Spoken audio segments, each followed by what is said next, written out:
हम्म तो बेटा हमने सप्लाई ख़त्म किया, ठीक है। फिर जैसे लेवी में ये भी बहुत इंपॉर्टेंट है कि वो इंटरस्टेट, इंट्रास्टेट, फिर प्लेस ऑफ सप्लाई, ये वाला पार्ट हम बाद में लेंगे।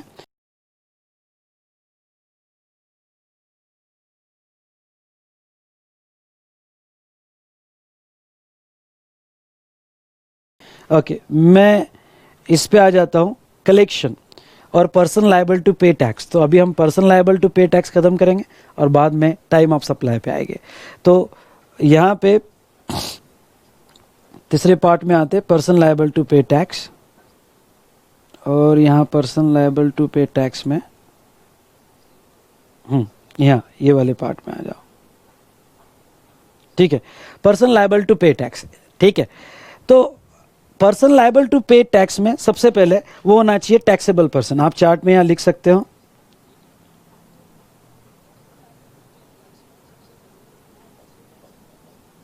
Taxable person, person liable to pay tax, taxable person होना चाहिए। अब मैं आपको एक बात बता दूं, क्या उन्होंने कहा कि सेक्शन 9, अगर चार्जिंग सेक्शन देखते हो तो सेक्शन 9 में, चार्जिंग सेक्शन में person liable to pay tax जो है वो टैक्सेबल पर्सन होना चाहिए। अब मैं टैक्सेबल पर्सन मतलब कौन, वो रजिस्टर्ड है या लायबल टू रजिस्टर्ड है। आई रिपीट, वो रजिस्टर्ड है या लायबल टू रजिस्टर्ड है, ओके, तो वो यहाँ पे टैक्सेबल पर्सन माना जाएगा।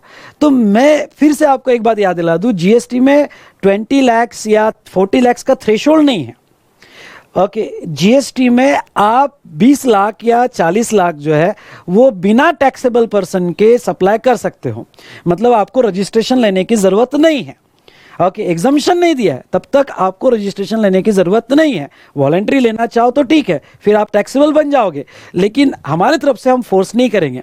इसलिए बेटा ध्यान रहे कि अगर लेवी होती है तो आपको टैक्स तब देना पड़ेगा जब आप टैक्सेबल पर्सन हो जाओगे। अगर सप्लाई हो जाता है तो आपको टैक्स तब देना पड़ेगा जब आप क्या टैक्सेबल पर्सन होगे।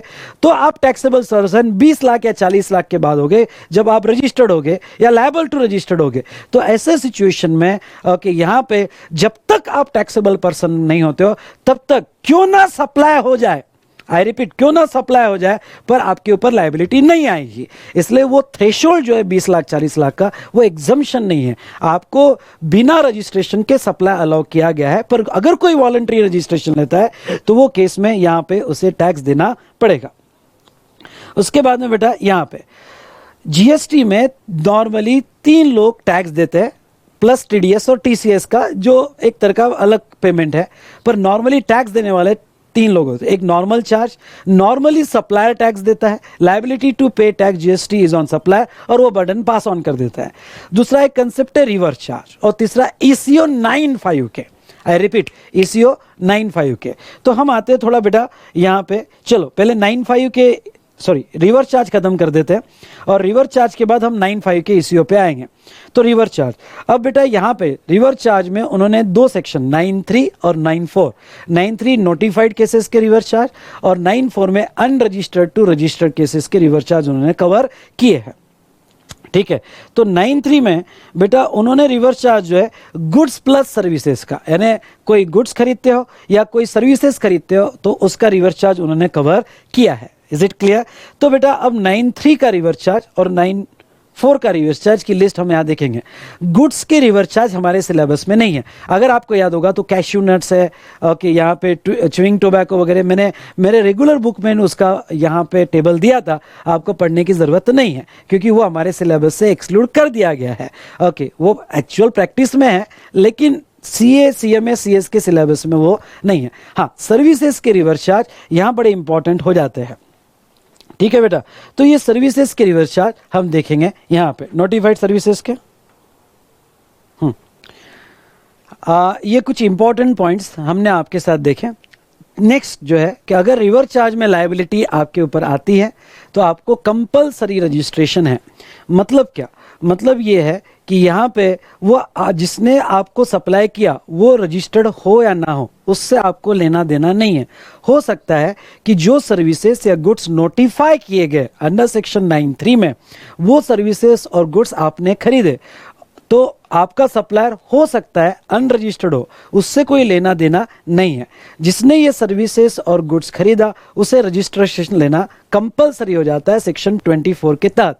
इसके साथ साथ और एक बात बता दूं, मतलब आप समझ लो अभी तक आप अपने आउटवर्ड सप्लाई के लिए थ्रेशोल्ड एंजॉय कर रहे थे। थ्रेशोल्ड मतलब आपका आउटवर्ड सप्लाई का टर्नओवर 20 लाख के नीचे था, तो आउटवर्ड सप्लाई का टर्नओवर 20 लाख के नीचे होने की वजह से आप थ्रेशोल्ड एंजॉय कर रहे थे, और आपने इन बिटवीन समझ लो आपने टर्नओवर जो है 8 लाख किया और 8 लाख के तक आप थ्रेशोल्ड में हो, लेकिन इन बिटवीन आपने कोई ऐसी सर्विस ले ली जो रिवर चार्ज में है, तो ऐसे केस में आपको कंपलसरी रजिस्ट्रेशन लेना पड़ेगा। और जैसे ही कंपलसरी रजिस्ट्रेशन ले लिया आप टैक्सेबल बन गए। टैक्सेबल पर्सन बनते ही आपका जो आउटवर्ड सप्लाई का थ्रेशोल्ड है वो निकल जाएगा। मतलब ये कि आपने अपना आउटवर्ड सप्लाई का टर्नओवर 8 लाख ही किया था, 12 लाख अभी भी बाकी था। अगर आप थ्रेशोल्ड 20 लाख में हो, अगर आप थ्रेशोल्ड 40 लाख में तो आपका यहां पे अभी भी 32 लाख थ्रेशोल्ड बाकी था, लेकिन इन बिटवीन आपने रिवर चार्ज वाला कोई गुड्स और सर्विस खरीद लिया, आप टैक्सेबल पर्सन बन गए, और आप टैक्सेबल पर्सन बनने की वजह से आपका बचा हुआ थ्रेशोल्ड जो है वो हाथ से निकल जाएगा। ओके, नाउ वो आपको उसका थ्रेशोल्ड अब बचा हुआ नहीं मिल जाएगा। क्यों? क्योंकि बेटा ये एग्जम्पशन नहीं है, ये आप 40 लाख तक या 20 लाख तक आप बिना रजिस्ट्रेशन के रह सकते हो, लेकिन अब आपको अगर रजिस्ट्रेशन लेना ही पड़ रहा है तो बाकी का थ्रेशोल्ड आपका हाथ से चला जाएगा। ये सबसे बड़ा ड्रॉबैक है, स्पेशली वो केस में जो थ्रेशोल्ड एंजॉय कर रहे हैं। ठीक है बेटा, तो यहां पे यस, अब हम देखेंगे रिवर चार्ज में कौन कौन सी सर्विसेज है। आगे बढ़ने के पहले और एक पॉइंट मैं कह दूं, अगर लायबिलिटी रिसिपिएंट पे है तो वो टैक्स रिसिपिएंट को ही देना पड़ेगा, फिर आपका सप्लायर रजिस्टर्ड हो या ना हो। मतलब ऐसा आप नहीं कह सकते कि यार सप्लायर तो सर रजिस्टर्ड है, फिर अगर वो सप्लायर रजिस्टर्ड है तो उससे ही ले लो ना, ओके मेरे से क्यों लेते हो, ऐसा आप नहीं कह सकते। अगर लायबिलिटी रिसिपिएंट पे है तो टैक्स देने की पूरी जिम्मेदारी रिसिपिएंट की ही होगी, ओके, वो सप्लायर की नहीं होगी। गलती से सप्लायर ने पे कर दिया होगा तो भी ऑफिसर रिसिपिएंट से ही टैक्स मांगेगा, सप्लायर से नहीं। सप्लायर बाद में रिफंड मिल जाएगा, लेकिन आप ये पॉइंट नहीं कह सकते कि सर सप्लायर ने दे दिया इसलिए मैं क्यों दूं। ओके, ये पॉइंट आप नहीं उठा सकते। या सर सप्लायर ने टैक्स दे दिया, उसने बिल में लगा के दे दिया, मैंने उसको पे कर दिया, अब आप मुझसे क्यों मांग रहे हो। ऑफिसर कहेगा लायबिलिटी अगर रिसिपिएंट की है तो रिसिपिएंट ही टैक्स देगा। आपने जो भी ट्रांजैक्शन उसके साथ किए वो आप सेटल करते बैठो, सप्लायर रिफंड क्लेम करते बैठेगा, लेकिन टैक्स आपको ही देना पड़ेगा। नाउ नेक्स्ट बेटा, यहां जहां तक देखा जाए तो अब हम यहां सर्विसेज चालू करते हैं। पहला GTA service, GTA goods transport agency services. अब मैं थोड़ा आपको याद दिला दूं, ये सब चीजें एक साथ आपको याद आनी चाहिए। जीटीए में क्या, तो एक एग्जम्पशन था, ओके, ट्रांसपोर्ट सेक्टर याद करो, मेरे पिक्टोरियल प्रेजेंटेशन में रोड ट्रांसपोर्ट, रेल ट्रांसपोर्ट याद आ रहा है, पिक्चर्स भी काम आते हैं, चार्ट भी काम आता है। तो बेटा ओके, सभी रोड ट्रांसपोर्ट एग्जम्प्ट है, आई रिपीट, सभी रोड ट्रांसपोर्ट एग्जम्प्ट है एक्सेप्ट जीटीए, एक्सेप्ट जीटीए और कुरियर ट्रांसपोर्ट। जीटीए टैक्सेबल है और कुरियर ट्रांसपोर्ट टैक्सेबल है। नाउ सीए फाइनल पे एक बात थोड़ा समझ लो कि यहां पे आपके आरटीपी में एक इंटरप्रिटेशन लिया है कि जीटीए मतलब वो गुड्स ट्रांसपोर्ट एजेंसी होनी चाहिए, एजेंसी होनी चाहिए, ओके, जो कंसाइनमेंट नोट दे रही है। अगर आपका इंडिविजुअल हो और आपका खुद का व्हीकल हो और आप एजेंसी नहीं हो, मतलब लोगों के व्हीकल लेके आप ट्रांसपोर्ट नहीं करवाते हो, या एक से ज्यादा आपके बहुत सारे व्हीकल नहीं है, क्योंकि एजेंसी की डेफिनेशन नहीं दी है। लेकिन एक इंटरप्रिटेशन वो बहुत से प्रॉब्लम ये ले रहा है कि आपका इंडिविजुअल व्हीकल है और आप इंडिविजुअल व्हीकल के खुद चला के ट्रांसपोर्टेशन करते हो तो आपको एजेंसी नहीं माना जाएगा और आपको जीटीए नहीं माना जाएगा। अगर आपको जीटीए नहीं माना जाएगा, एक प्रॉब्लम में लिया है मेरे क्वेश्चन में, मिल जाएगा आपको, आरटीपी का प्रॉब्लम है, जीटीए नहीं माना जाएगा तो वो सिचुएशन में यानी आप सोल ट्रांसपोर्टर हो, खुद का व्हीकल है, एक ट्रक है, आप अपने इसमें खुद ट्रांसपोर्ट कर रहे हो, एज ए एजेंसी काम नहीं कर रहे हो, तो वो केस में जीटीए में नहीं आएगा। तो ऑल ट्रांसपोर्ट बाय रोड में आपको एग्जम्पशन मिल जाएगा। एक बार फिर से, ऑल ट्रांसपोर्ट बाय रोड में आपको एग्जम्पशन मिल जाएगा, ओके। जीटीए में आएगा तो ही टैक्सेबल ओके माना जाएगा। अब जीटीए अगर होगा तो हम आगे बात करेंगे। जीटीए होगा बेटा तो यहां जीटीए को इन्होंने दो ऑप्शन दिए हैं, ओके, 12% और 5%। हाँ, 2-3 सर्विसेज पूरे रिवर चार्ज में ऐसी है जहां सप्लायर को भी ऑप्शन दिया है या रिवर चार्ज वाला कंसेप्ट लगाया है, ओके। हाँ, ये 2-3 सर्विसेज के बारे में, मतलब ये 2-3 सर्विसेज छोड़ के बाकी सर्विसेज में अगर हमने कह दिया कि उसका टैक्स रिसिपिएंट देगा, मतलब रिसिपिएंट ही देगा, ओके, सप्लायर उसका टैक्स नहीं देगा। आई बात समझ में? अरे आया ना, ये बात समझ में आ रही है? तो उसका टैक्स बेटा रिसिपिएंट ही देगा। अगर हमने रिसिपिएंट को कह दिया तो रिसिपिएंट ही देगा। पर ओके, 2-3 केसेस में ऐसा है कि जहां ऑप्शन दिए, सप्लायर भी दे सकता है, रिसिपिएंट भी दे सकता है, जिसमें जीटीए को है। जीटीए अगर खुद रजिस्टर्ड होना चाहता है और फॉरवर्ड चार्ज में टैक्स देना चाहता है, क्यों? क्योंकि उसने जो इनपुट खरीदे, सुनो, ओके, उसने जो इनपुट, जीटीए ने जो इनपुट्स खरीदे, कैपिटल गुड्स खरीदे या इनपुट सर्विसेज खरीदे, वो क्रेडिट लेना चाहता है। तो ऐसे केस में अगर वो खुद टैक्स देना चाहता है और क्रेडिट लेना चाहता है तो फिर रेट है 12%, और 12% से उसे टैक्स फॉरवर्ड चार्ज में देना पड़ेगा। वो केस में रिवर्स चार्ज अप्लाई नहीं होगा। लेकिन जीटीए ओके अपने इनपुट के क्रेडिट नहीं लेना चाहता है, ओके, क्योंकि ये पूरा डिसीजन इस पे है कि आप क्रेडिट लेना चाहते हो या नहीं लेना चाहते हो। वो अपने इनपुट्स के क्रेडिट नहीं लेना चाहता है बेटा, तो वो सिचुएशन में वो 5% वाला ऑप्शन ले सकता है, और 5% वाला ऑप्शन ले रहा है मतलब ही उसका टैक्स जो है रिसिपिएंट देगा। आई रिपीट, उसका टैक्स रिसिपिएंट देगा। लेकिन जीटीए सर्विसेज में अगर आप देखोगे तो उन्होंने बहुत क्लियरली कहा है रिसिपिएंट कौन है ना। जीटीए सर्विस अगर प्रोवाइड की गई और वो रिसिपिएंट नोटिफाइड पर्सन है, मतलब कौन है? फैक्ट्री है, रजिस्टर्ड पर्सन, ओके, मतलब यहाँ पे अगर आप देखोगे तो factory, any registered person, cooperative society, okay, registered society, body corporate, partnership firm including LLP और सीटीपी, यानी इन शॉर्ट वो अगर नोटिफाइड पर्सन हो गए बेटा, तो वो नोटिफाइड पर्सन जो लिस्ट दी गई है तो वो केस में रिवर्स चार्ज अप्लाई हो जाएगा। अब वो नोटिफाइड पर्सन में याद होगा तो मैं आपका ध्यान लाना चाहूँगा, एनी रजिस्टर्ड पर्सन। अब हम रिवर्स चार्ज में आ रहे हैं, ओके, हम चार्ट के दूसरे पार्ट में इसमें ध्यान में रखना कि वो 5% वाला ऑप्शन ले रहा है। तो अगर अब मैं आपका ध्यान लाऊंगा, एनी रजिस्टर्ड पर्सन उसमें दिया गया है। अब एनी रजिस्टर्ड पर्सन और बाकी की भी लिस्ट दी है, फैक्ट्री है, सोसाइटी है, कोऑपरेटिव सोसाइटी है, बॉडी कॉर्पोरेट है, पार्टनरशिप फर्म है। तो अब इसको आप इस तरह से इंटरप्रेट करना कि अगर सर्विस लेने वाला रजिस्टर्ड पर्सन हो, फिर वो इंडिविजुअल हो, एचयूएफ हो या कोई भी हो, सर्विस लेने वाला रजिस्टर्ड पर्सन हो, तो यहाँ रिवर्स चार्ज लग जाएगा। अगर 5% वाला ऑप्शन होगा तो टैक्स रिसिपिएंट को ही देना पड़ेगा। लेकिन अगर सर्विस लेने वाला अनरजिस्टर्ड हो, सुनो ध्यान से, सर्विस लेने वाला अनरजिस्टर्ड हो, तो फिर अगर वो नोटिफाइड कैटेगरी में आता हो, मतलब फैक्ट्री में आता हो, registered society, cooperative society, body corporate, partnership firm, LLP या एओपी या सीटीपी में आता हो, और वो अनरजिस्टर्ड है और इन नोटिफाइड कैटेगरी में आ रहा होगा, तो रिवर्स चार्ज लगेगा। एक बार फिर से 5% वाले कैटेगरी में एक बार फिर से समझ लेना कि अगर सर्विस लेने वाला रजिस्टर्ड है तो फिर तो सोचना ही मत, सर्विस लेने वाला रजिस्टर्ड है, रिवर्स चार्ज लग जाएगा, ओके, जीएसटी में। अगर सर्विस लेने वाला जीएसटी में रजिस्टर्ड नहीं है बेटा, तो वो नोटिफाइड कैटेगरी में आता हो तो ही रिवर्स चार्ज लगेगा। अगर वो नोटिफाइड कैटेगरी में नहीं आ रहा हो तो ये केस में, हाँ, अब ध्यान से सुनो, वो नोटिफाइड कैटेगरी में नहीं आ रहा होगा तो ऐसे केस में एग्जम्पशन दिया हुआ है। आप ये एग्जम्पशन ध्यान से पढ़ना, क्योंकि ये केस में टैक्स नहीं लगेगा, ना फॉरवर्ड चार्ज में लगेगा, ना रिवर्स चार्ज में लगेगा। और ये एग्जम्पशन दोनों इसमें दिया है, 12% या 5%। मतलब क्या, आप दोनों इसमें देख लेना, यहाँ पे 12% और 5% में, मतलब कोई भी जीटीए, सुनना मेरी बात ध्यान से, कोई भी जीटीए वो 12% वाला ऑप्शन ले रहा हो या 5% वाला ऑप्शन ले रहा हो, अगर वो ऐसे अनरजिस्टर्ड पर्सन को सप्लाई करता है जो नोटिफाइड कैटेगरी में नहीं आते हैं। अब नोटिफाइड कैटेगरी में नहीं आते मतलब जिसकी factory, okay, society, cooperative society, वो जो पूरी लिस्ट दी है उसमें कवर्ड नहीं होते हैं, और इन बंदों को वो सर्विस दे रहा है, तो वो एग्जम्पशन ही रहेगा, फिर वो 12% हो या फिर वो यहाँ पे 5% हो। और अगर वो अनरजिस्टर्ड को दे रहा है और वो नोटिफाइड कैटेगरी में आ रहा है तो वो सिचुएशन में यहाँ पे ओके टैक्स लगेगा। लेकिन अब मैं इसका एक एक्सेप्शन बताता हूँ कि अगर वो रजिस्टर्ड है, ओके, यहाँ पे रजिस्टर्ड है, ये पॉइंट में, कि अगर जीटीए, क्या हो रहा है आज,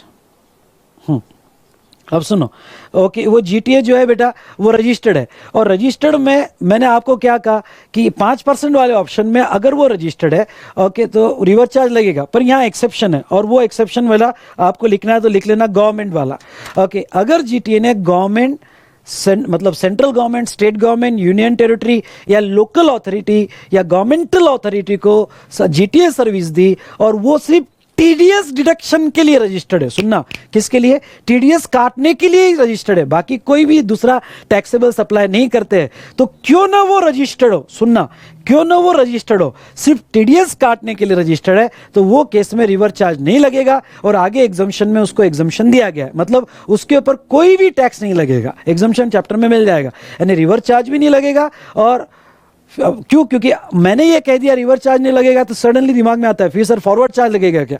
फॉरवर्ड चार्ज भी नहीं लगेगा क्योंकि उसको एग्जम्पशन दिया गया है। तो ये था बेटा यहाँ पे, ओके, यहाँ ये हमने देखा कि गवर्नमेंट वाला, तो इस तरह से हमने पूरा चार्ट यहाँ कंप्लीट किया। पहला जीटीए सर्विस का, ठीक है। फिर से कह दो बेटा, रिवीजन है, डोंट एक्सपेक्ट कि रिवीजन में मैं आपका ओके बेसिक से पूरा पढ़ा होगा। मैं ये जीटीए सर्विस को नॉर्मल रेगुलर क्लास में पढ़ाने को 1 घंटा लेता हूँ, तो जो स्टूडेंट सिर्फ पहली बार चार्ट देख रहे हैं, तो बेटा जितना समझता है उतना, ये तो चार्ट रिवीजन उनके लिए काम का है जो 2-3 बार पढ़ चुके हैं। अब उनको क्या है कि थोड़ा ओवरऑल लुक चाहिए, कि एक कंप्लीट इंसाइट चाहिए कि पूरा यहाँ किस तरह से कंसेप्ट लिंक हुए, और एक फास्ट रिवीजन चाहिए, उनके लिए चार्ट रिवीजन है बेटा, ठीक है, ठीक है। सेकंड लीगल सर्विस है। अब लीगल सर्विस में मैं बता देता हूँ क्या। तो लीगल सर्विस में वो क्या कहते हैं, लीगल सर्विस में अगर इंडिविजुअल एडवोकेट, सीनियर एडवोकेट और फर्म ऑफ एडवोकेट यहां पे ये सर्विस बिजनेस एंटिटी को देते हैं और लीगल सर्विस ही देते हैं, तो रिवर्स चार्ज है।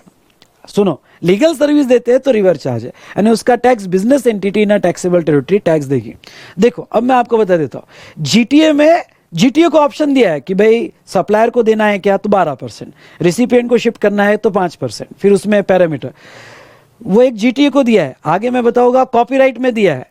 दूसरा आपको ये बताऊंगा कि कॉपीराइट में ही ऑप्शन है कि सप्लायर देना चाहता है रिसिपिएंट, और रेंटिंग ऑफ मोटर व्हीकल, ऐसे 2-3 केसेस में सप्लायर देना चाहे या रिसिपिएंट देना चाहे, ऐसे ऑप्शन दिए। बाकी सभी केस में हमने रिसिपिएंट बोल दिया ना, तो उसका टैक्स रिसिपिएंट ही देगा। मतलब क्या, लीगल सर्विस में एडवोकेट सर्विस अगर बिजनेस एंटिटी को दे रहा है, अब एडवोकेट क्यों ना रजिस्टर्ड हो, एडवोकेट हो सकता है रजिस्टर्ड पर्सन हो, एडवोकेट हो सकता है यहां पे खुद टैक्स देना चाहता हो, उससे कोई लेना देना नहीं है, हमने रिसिपिएंट को कह दिया तो उसका टैक्स रिसिपिएंट बिजनेस एंटिटी ही देगा इन अ टैक्सेबल टेरिटरी। बात समझ में आई आपके? तो यहां बिजनेस एंटिटी देगा। लेकिन इसके साथ साथ बाकी पॉइंट्स भी पढ़ा देता हूं, तो एक साथ सभी का कंप्लीट इनसाइट आपको मिल जाएगा। क्या इसके साथ एग्जम्पशन भी है, इसके साथ सेक्शन 23 जो मैंडेटरी रजिस्ट्रेशन है वो भी प्रोविजन आपको बता देता हूं। लीगल सर्विस वाला एग्जम्पशन है, अगर आपको याद होगा तो health care service, legal service, Baahubali की तबीयत खराब हुई, पूजा पाठ में लग गया, खेती का बंटवारा करना था, लॉयर को बुलाया गया, कुछ याद आ रहा है? यस, तो arbitral tribunal service, okay, arbitral tribunal service और लीगल सर्विस को एक एग्जम्पशन दिया। वो एग्जम्पशन भी आपको एग्जम्पशन में पढ़ा होगा, पर अभी आपको बता देता हूं क्या हुआ बेटा। जैसा मैंने एक पॉइंट आपको कहा क्या, कि अगर रिवर्स चार्ज में हमने रिवर्स चार्ज वाला सर्विस लिया, तो ये बिजनेस एंटिटी जिसके टर्नओवर थ्रेशोल्ड के नीचे है, सुनना, जिसके टर्नओवर थ्रेशोल्ड के नीचे है, ओके, उनको कंपलसरी रजिस्ट्रेशन आ जाता है, और उनका आउटवर्ड सप्लाई यहां पे 20 लाख या 40 लाख से नीचे भी होगा तो भी रिवर्स चार्ज वाला सर्विस ले लिया, उसकी वजह से रजिस्ट्रेशन हो गया, और रजिस्ट्रेशन हो गया उसकी वजह से क्या होगा, उनका थ्रेशोल्ड चले जाएगा।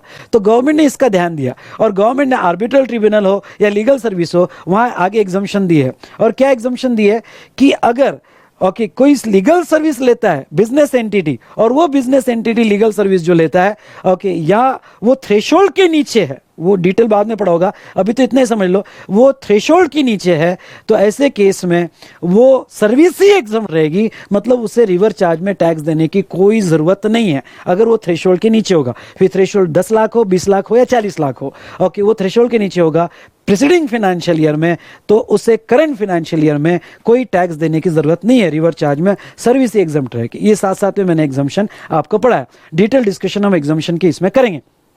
उसके बाद में बेटा नेक्स्ट यहां पे मैं आपको और एक बात बता दूं क्या, कि यहां एक सेक्शन 23 में हमने देखा, वो लॉयर के एंगल से समझ लो, लॉयर है, और ये लॉयर जो है जो सर्विस दे रहा है बिजनेस एंटिटी को, अगर ये लॉयर लीगल सर्विस दे रहा है और वो एक्सक्लूसिवली वही सर्विस दे रहा है जो रिवर्स चार्ज में, तो फिर लॉयर को रजिस्ट्रेशन से कंप्लीट एग्जम्पशन है, मतलब उसको एग्जाम यहाँ रजिस्ट्रेशन करने की कोई जरूरत नहीं है। इवन दो उसका टर्नओवर 20 लाख से ज्यादा है, 40 लाख से ज्यादा है, उससे कोई लेना देना नहीं। वो एक्सक्लूसिवली वही सर्विस दे रहा है जो रिवर्स चार्ज में है, वो एक्सक्लूसिवली वही सर्विस या गुड्स दे रहा है जो रिवर्स चार्ज में है, उसके अलावा दूसरा कोई बिजनेस नहीं कर रहा है। तो सेक्शन 23 सबसेक्शन 2 में उसे रजिस्ट्रेशन लेने की कोई जरूरत नहीं है। पर ख्याल रहे ये रिवर्स चार्ज सिर्फ लीगल सर्विस को है। अगर लॉयर दूसरा कोई सर्विसेज दे रहा है, ध्यान से सुनना, लॉयर अगर कोई दूसरा सर्विसेज दे रहा है तो उसको रिवर्स चार्ज नहीं, उसको फॉरवर्ड चार्ज कंसिडर किया जाएगा, उसको फॉरवर्ड चार्ज कंसीडर किया जाएगा और उसका टैक्स लॉयर देगा। सिर्फ रिवर्स चार्ज में ओके रिसिपिएंट लायबल होगा। अब बेटा समझ लो, लॉयर है, लॉयर की दो सर्विसेज है, ये लीगल सर्विसेज है और ये दूसरी सर्विसेज जो टैक्सेबल है। ओके, तो ये लीगल सर्विस रिवर्स चार्ज में है और ये दूसरी वाली सर्विस फॉरवर्ड चार्ज में है। समझ लो रेंटिंग ऑफ इमूवेबल प्रॉपर्टी। तो जब लॉयर का एग्रीगेट टर्नओवर लिया जाएगा, ध्यान से सुनना, जब लॉयर का एग्रीगेट टर्नओवर लिया जाएगा तो उसके दोनों टर्नओवर ऐड हो गए। क्यों? क्योंकि उसने जो लीगल सर्विस किया, इवन दो वो रिवर्स चार्ज में होगी, पर है तो उसका आउटवर्ड सप्लाई, इसलिए एग्रीगेट टर्नओवर में ऑल टैक्सेबल सप्लाई, ध्यान से सुनना, ऑल टैक्सेबल सप्लाई। और वहां जो एक्सेप्ट सप्लाई अंडर आरसीएम का है, वो जो एक्सेप्शन है वो रिसिपिएंट के लिए है। मतलब रिसिपिएंट जब अपना एग्रीगेट टर्नओवर निकालेगा, तो उसने जो रिवर्स चार्ज में पे किया वो टर्नओवर में नहीं लेगा। लेकिन जो लॉयर है, ध्यान से सुनना, जो लॉयर है बेटा, वो लॉयर वो रिवर्स चार्ज वाला आउटवर्ड सप्लाई कर रहा है प्लस नॉर्मल आउटवर्ड सप्लाई कर रहा है, वो दोनों भी उसके एग्रीगेट टर्नओवर में ऐड किया जाएगा। Is it clear? ठीक है। नेक्स्ट, यहां पे हमने ये देखा लीगल सर्विस के सभी पॉइंट्स मैंने कवर कर लिए। उसके बाद में arbitral tribunal service to business entity in a taxable territory, वो भी एग्जाम्प्ट है बेटा। तो अगर आपकी आर्बिट्रल ट्रिब्यूनल सर्विस होगी और बिजनेस एंटिटी को होगी ना टैक्सेबल टेरिटरी, तो वो एग्जाम्प्ट है। बिजनेस एंड ख्याल रहे, ओके, रिसिपिएंट आपको लर्न करने पड़ेंगे। कहीं पे बिजनेस एंटिटी है, कहीं पे बॉडी कॉर्पोरेट है, कहीं पे बॉडी कॉर्पोरेट और फर्म है, तो ये रिसिपिएंट कौन, सप्लायर कौन, ओके, ये आपको ध्यान में रखना पड़ेगा। और दूसरी बात, ओके, ये रिवर्स चार्ज पढ़ते वक्त सप्लायर ये होगा, रिसिपिएंट ये होगा और सर्विस ये होगी। मतलब ऐसा मतलब सप्लायर वही होना चाहिए जो कहा गया, सर्विस वही होनी चाहिए जो कही गई, और रिसिपिएंट वही होना चाहिए जो कहा गया। ऐसे तीनों कंडीशन फुलफिल होती है तो रिवर्स चार्ज, नहीं तो फॉरवर्ड, वो डिफॉल्ट सोच के चलना। तो यहां पे arbitral tribunal service to business entity, तो टैक्सेबल रहेगा। Next, sponsorship service by any person to body corporate और फर्म। अब ध्यान से सुनना, sponsorship service by any person, service देने वाला कोई भी हो, लेकिन लेने वाला अगर बॉडी कॉर्पोरेट या फर्म होगा तो वो केस में स्पॉन्सरशिप सर्विस में रिवर्स चार्ज लग जाएगा बेटा। तो वो हमने देखा कि बॉडी कॉर्पोरेट और firm in a taxable territory, ये भी बहुत बड़ा इंपॉर्टेंट है, इन अ टैक्सेबल टेरिटरी, ओके, वो लायबल रहेगा फॉर पेमेंट ऑफ टैक्स। अगर रिवीजन करते हो, चार्ट तो आपके सामने है, बुक भी आकर आप साइड में टर्न करो तो आपको फटाफट याद आएगा। रिवीजन का, चार्ट रिवीजन का मेरा ऑब्जेक्ट बस यही है कि आपको टच कर दूं हर कंसेप्ट पे और फटाफट आपको सब रिकॉल हो जाए। उससे ज़्यादा बेटा पढ़ाना ही इसमें बिल्कुल ऑब्जेक्ट नहीं है, ठीक है। उसके बाद में बेटा ये हो गया आपका, जस्ट मिनट, स्पॉन्सरशिप हो गया, आर्बिट्रल।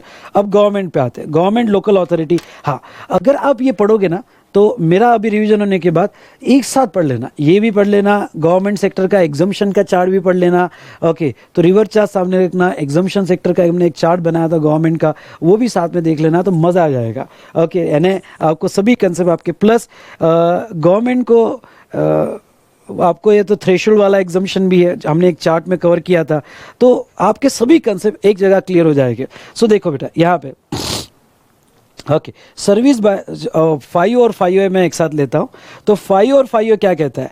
5 और 5A कहता है, मैं इसको दोनों को मिला के 3 पार्ट में डिवाइड करता हूँ, ओके। यहाँ देखो, अगर गवर्नमेंट, ध्यान से सुनना, गवर्नमेंट कोई भी सर्विस बिजनेस एंटिटी को, पहला पार्ट, गवर्नमेंट कोई भी सर्विस बिजनेस एंटिटी को देती है तो लायबिलिटी बिजनेस एंटिटी पे है, उसका टैक्स बिजनेस एंटिटी पे करेगी इन अ टैक्सेबल टेरिटरी, ठीक है। लेकिन 3 ऐसी सर्विसेज है जो जहां टैक्स फॉरवर्ड चार्ज में गवर्नमेंट ही देगी, फिर वो सर्विस किसको भी दे, पब्लिक को दे या बिजनेस एंटिटी को, कौन सी, डिपार्टमेंट ऑफ पोस्ट की speed post, express parcel post, life insurance और एजेंसी सर्विस। दूसरा वेसल्स और एयरक्राफ्ट से रिलेटेड सर्विस। और तीसरा जो है यहाँ पे ट्रांसपोर्टेशन ऑफ गुड्स और पैसेंजर, अगर वो टैक्सेबल होगा जैसे रेलवे में एसी क्लास फर्स्ट क्लास, तो उसका टैक्स फॉरवर्ड चार्ज में गवर्नमेंट ही देगी। ओके, फिर वो सर्विस बिजनेस एंटिटी को दो या पब्लिक को दो, उसका टैक्स फॉरवर्ड चार्ज में गवर्नमेंट ही यहाँ पे देगी। दूसरी बात बेटा मैं आपको बता दूं यहाँ पे कि तीसरा रेंटिंग ऑफ इमूवेबल प्रॉपर्टी, इस बात का ख्याल रखना। Renting of immovable property. अब रेंटिंग ऑफ इमूवेबल प्रॉपर्टी में क्या, इसमें दो पार्ट है, एंट्री नंबर 5 और 5 है, दोनों को मिला के बताओगा। Okay, renting of immovable property, अगर गवर्नमेंट या सेंट्रल गवर्नमेंट, स्टेट गवर्नमेंट या लोकल अथॉरिटी ने यहाँ पे, या यूनियन टेरिटरी, अब मैं गवर्नमेंट कहूँ तो बार बार मैं ये नहीं कहूँगा, उसमें सेंट्रल, स्टेट और यूनियन टेरिटरी लेना, या लोकल अथॉरिटी, इन्होंने अगर रजिस्टर्ड पर्सन को रेंट पे दिया कोई भी इमूवेबल प्रॉपर्टी, तो वहाँ रिवर्स चार्ज में रजिस्टर्ड पर्सन टैक्स देगा। और उन्होंने अदर देन रजिस्टर्ड पर्सन को दिया, मतलब अनरजिस्टर्ड को दिया, तो फॉरवर्ड चार्ज में ये टैक्स देंगे। ओके, तो रेंटिंग में दोनों लाइबिलिटी आ सकती है, फॉरवर्ड चार्ज में भी आ सकती है और रिवर्स चार्ज में भी लाइबिलिटी आपके ऊपर आ सकती है। ठीक है बेटा, ये आपने देखा। उसके बाद में नेक्स्ट यहाँ गवर्नमेंट सेक्टर हमने देख लिया, और मैंने ये कहा कि स्पीड पोस्ट से वेसल एयरक्राफ्ट है और पैसेंजर ट्रांसपोर्ट और गुड्स ट्रांसपोर्ट के इसमें लाइबिलिटी ऑलवेज फॉरवर्ड चार्ज में किसके ऊपर आएगी, गवर्नमेंट पे आएगी। चलिए, तो ये हमारा हो गया एंट्री नंबर 5 ए भी हो गया। 5B और 5C देखो, 5B और 5C जो है कंस्ट्रक्शन से रिलेटेड है, कंस्ट्रक्शन सेक्टर में ये एंट्री यूज होती है। अब ये 5B और 5C क्या है बेटा, क्या हुआ कि कंस्ट्रक्शन सेक्टर में अगर आप डेवलपमेंट राइट, समझ लो कि मेरा बहुत पुराना एंसेस्ट्रल प्रॉपर्टी है, प्लॉट पड़ा हुआ है, ओके, बड़ा प्लॉट है, सिटी के बीच में है, और वहाँ पे एक बिल्डर की आंखें गड़ी हुई है उसके ऊपर बहुत सालों से कि यार ये प्लॉट मिल जाए ना तो इसके ऊपर बहुत अच्छी स्कीम बन सकती है और हम अच्छा कमा सकते हैं। तो ऐसे सिचुएशन में बेटा वो जो बिल्डर है, वो बिल्डर यहाँ पे ओके बहुत दिन से मेरे पीछे दे कि भाई यहाँ मुझे इस पर कंस्ट्रक्शन करने दो। तो अब देखो बिल्डर प्लॉट खरीद नहीं रहा है, क्यों, क्योंकि प्लॉट खरीदना मतलब बहुत पैसा एंगेज हो जाता है, पैसा क्रंच आ जाता है। तो उसने कहा कि मैं आपसे प्लॉट नहीं खरीदूंगा, आप मुझे डेवलपमेंट राइट्स दे दो, मतलब मैं इस पे डेवलप करूंगा, और इस पे मैं डेवलप करने के बाद जो है आपको यहाँ पे ध्यान से सुनना, डेवलप करने के बाद जो है आपको यहाँ पे जो है मैं कुछ फ्लैट्स कंसिडरेशन में दे दूंगा। इससे रिलेटेड सर्कुलर भी है वैल्यूएशन चैप्टर में, हम वो बाद में देखेंगे। तो अगर मैंने बिल्डर को डेवलपमेंट राइट्स दे दिया अगेंस्ट कंसिडरेशन, मुझे 10 फ्लैट मिल रहे हैं, 20 फ्लैट मिल रहे हैं, और अगेंस्ट कंसिडरेशन मैंने डेवलपमेंट राइट्स दे दिए, तो वो सर्विस माना जाता है और उसके ऊपर टैक्स आता है। उसमें कुछ एग्जम्पशंस भी है, हम आगे बाद में देखेंगे। तो बेटा अब ये जो मैंने डेवलपमेंट राइट्स उसको दे दिया, ठीक है, तो इस पे जो भी टैक्स होगा क्या वो देगा जिसका प्लॉट था डेवलपमेंट राइट्स वाले का, या इसका टैक्स प्रमोटर यानी बिल्डर देगा। तो उन्होंने इसका टैक्स जो है डेवलपमेंट राइट है या एफएसआई है, फ्लोर स्पेस इंडेक्स, मैंने रेगुलर क्लास में आपको एफएसआई का मतलब पढ़ाया था, और वो कंस्ट्रक्शन ऑफ प्रोजेक्ट के लिए दिया जा रहा है, यानी आप डेवलपमेंट राइट्स या एफएसआई प्रोजेक्ट कंस्ट्रक्शन के लिए दे रहे हो, तो ऐसे सिचुएशन में उसका टैक्स जिसने राइट्स दिए या जिसने एफएसआई दिया है वो नहीं पे करेगा, उसका टैक्स बेटा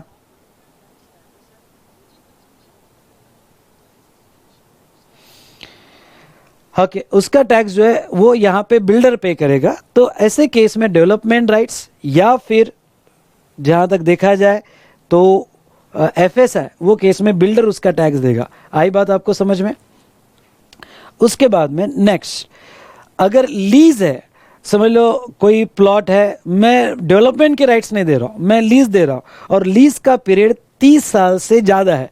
देखो अगर आप वो पढ़ोगे वो एंट्री, तो long term lease of land दे रहा हूँ, 30 साल से ज़्यादा की लीज पे दे रहा हूँ, और मैं वो कंस्ट्रक्शन ऑफ प्रोजेक्ट के लिए दे रहा हूँ, और वो कंस्ट्रक्शन ऑफ प्रोजेक्ट में मैं पैसा ले रहा हूँ। अब पैसा हो सकता है कि मैंने प्रीमियम लिया, या आप उसे सलामी कहो, कॉस्ट कहो, जो भी हो, और मैं सामने वाले बिल्डर को 99 ईयर्स के लीज दे रहा हूँ, 100 साल की लीज दे रहा हूँ, उससे ज़्यादा की लीज दे रहा हूँ। इन सिंपल वर्ड 30 साल से ज़्यादा की लीज अगर मैं उसको दे रहा हूँ, तो वो सिचुएशन में यहाँ पे जो है लायबिलिटी आएगी, और लायबिलिटी यहाँ पे रिसिपिएंट पे यानी प्रमोटर पे आएगी। ठीक है, नाउ नेक्स्ट यहाँ ये तो हमने देखा। उसके बाद में हाँ, ये एंट्री हो गई। Now service by director of a company, ठीक है, टू बॉडी कॉर्पोरेट। हाँ, अब सुनो, अगर डायरेक्टर अपने कंपनी को या बॉडी कॉर्पोरेट को सर्विस देता है तो वो केस में रिवर्स आ जाएगा। Point number 1। पॉइंट नंबर 2 बेटा यहाँ पे कि अभी बहुत कंफ्यूजन हुआ था क्योंकि एक एडवांस रूलिंग आई थी और जिसमें डायरेक्टर, फिर वो क्यों ना एम्प्लॉय हो, वोल टाइम डायरेक्टर हो या एग्जीक्यूटिव डायरेक्टर हो, पर एम्प्लॉय कॉन्ट्रैक्ट में हो, तो भी वो केस में कहा गया था क्योंकि उसको सैलरी मिल रही है अपने कंपनी में, तो वो केस में भी रिवर्स चार्ज लगेगा। लेकिन बाद में सीबीआईसी का क्लैरिफिकेशन आ गया क्योंकि मुझे पता था कि वो आएगा ही सीबीआईसी का क्लैरिफिकेशन। और आपको जो मैंने रेगुलर क्लास में पढ़ाया वैसा ही चलना है। आपको रेगुलर क्लास में क्या पढ़ाया था? रेगुलर क्लास में ये पढ़ाया था कि अगर वोल टाइम डायरेक्टर है या कोई एग्जीक्यूटिव डायरेक्टर है पर अंडर एम्प्लॉयमेंट कॉन्ट्रैक्ट है, I repeat, under employment contract है जिसमें उसको सैलरी मिल रही है, रेम्यूनरेशन मिल रहा है, तो वो केस में शेड्यूल 3 पैरा 1 लग जाएगा और उसके ऊपर जीएसटी नहीं आएगा। एग्जाम में यही लिखना है। और अगर वो वोल टाइम डायरेक्टर नहीं है, एग्जीक्यूटिव या नॉन एग्जीक्यूटिव डायरेक्टर है, बट वो एज अ रेम्यूनरेशन नहीं ले रहे, सिटिंग फीस ले रहे या कोई अदर सर्विसेज प्रोवाइड कर रहे हैं, जैसे मैं अपने कंपनी से, सुनना, मैं अपने कंपनी से रेम्यूनरेशन सैलरी भी लेता हूँ और मैं कंपनी से रॉयल्टी भी लेता हूँ। क्यों? क्योंकि भाई मैं लेक्चर दे रहा हूँ, नोट्स प्रोवाइड कर रहा हूँ, तो मैं उसकी रॉयल्टी ले रहा हूँ, और मैनेजमेंट है तो मैनेजमेंट का रेम्यूनरेशन ले रहा हूँ, तो रेम्यूनरेशन का रिवर्स चार्ज नहीं आएगा। क्लैरिफाई हो गया है। इवन दो आपके अटेम्प्ट को वो क्लैरिफिकेशन नहीं एप्लीकेबल है, तो वो एडवांस रूलिंग भी एप्लीकेबल नहीं है जो बीच में आई थी, और वो एडवांस रूलिंग उसको ही एप्लीकेबल है हु सॉट इट। तो बेटा उसके बेस पे आंसर मत लिखना। इसलिए अननेसेसरी कोई डाउट और क्वेश्चन नहीं चाहिए। मैं आपको ये कह दूंगा कि शेड्यूल 3 में अगर आप रेम्यूनरेशन, जैसे मैं अपने कंपनी से रेम्यूनरेशन ले रहा हूँ, जो मुझे सैलरी मिल रही है, तो जो मुझे सैलरी मिल रही है बेटा उसके ऊपर जीएसटी नहीं आएगा। हाँ, लेकिन अगर मैं अपने कंपनी से रॉयल्टी ले रहा हूँ, क्यों? क्योंकि मेरे लेक्चर्स है, मेरे यहाँ पे नोट्स है और उसकी रॉयल्टी मैं ले रहा हूँ, तो वो सिचुएशन में यहाँ पे लाइबिलिटी रिवर्स चार्ज में कंपनी पे आएगी क्योंकि वो in the course of employment नहीं है। ठीक है, तो ये हमने पूरा डिस्कशन यहाँ कंप्लीट किया। उसके बाद में next, service by an insurance agent to a person carrying insurance business. वो तो हम सीए इंटर से, आईपीसी से पढ़ रहे हैं कि अगर कोई इंश्योरेंस एजेंट इंश्योरेंस कंपनी को सर्विस देता है, तो इंश्योरेंस एजेंट इंश्योरेंस कंपनी को जो सर्विस दे रहा है उसके कमीशन पे रिवर्स चार्ज में लायबिलिटी किस पे आएगी बेटा? इंश्योरेंस कंपनी पे आएगी, फिर वो जनरल इंश्योरेंस हो या लाइफ इंश्योरेंस हो। ठीक है, हाँ अक्षय, मैं एक बार फिर से कह दूं, अगर डायरेक्टर को सैलरी मिल रही है, वो in the course of employment काम कर रहा है, तो वो शेड्यूल 3 में आ जाएगा, उसके ऊपर कोई जीएसटी नहीं लगेगा और उसके ऊपर आरसीएम भी नहीं लगेगा। मैं फिर से रिपीट कर रहा हूं, सभी एक बार अच्छे से सुन ले। ठीक है, उसके बाद में इंश्योरेंस एजेंट हो गया। चलो यहाँ पे तो हमने डायरेक्टर भी देख लिया, इंश्योरेंस 7 नंबर इंश्योरेंस एजेंट भी देख लिया। उसके बाद में रिकवरी एजेंट, ये 8 नंबर रिकवरी एजेंट क्या है? रिकवरी एजेंट बेटा कि बहुत सी बैंक जो उनका पैसा एनपीए में जाता है या इंस्टॉलमेंट नहीं आती है, तो एजेंट्स अपॉइंट करते हैं, और एजेंट के साथ उनका कॉन्ट्रैक्ट ऐसा होता है कि भाई अगर आप ये पैसा रिकवर करके दे दोगे तो आपको जो है यहाँ पे 2% 5% कमीशन दिया जाएगा। तो आपने बहुत से मूवी में देखा होगा, मुन्ना भाई एमबीबीएस वगैरह, तो रिकवरी एजेंट जो है वो पैसा कलेक्ट करके अपना कमीशन लेते हैं।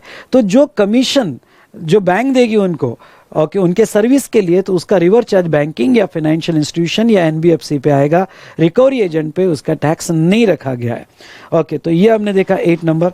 9 नंबर, हाँ 9 और 9 है। अब थोड़ा समझ लो, इसके ऊपर एग्जाम में क्वेश्चन आ सकता है। पुरानी प्रोविजन क्या थी और अभी अमेंडमेंट क्या हुई, और जुलाई एग्जाम के लिए और नवंबर एग्जाम के लिए भी इंपॉर्टेंट है। और ये क्या, पहले ऐसा था, अगर मैं पहले का वर्ड्स पढ़ूँ, नोट्स मेरे सामने है, आप भी नोट्स में आ जाइए।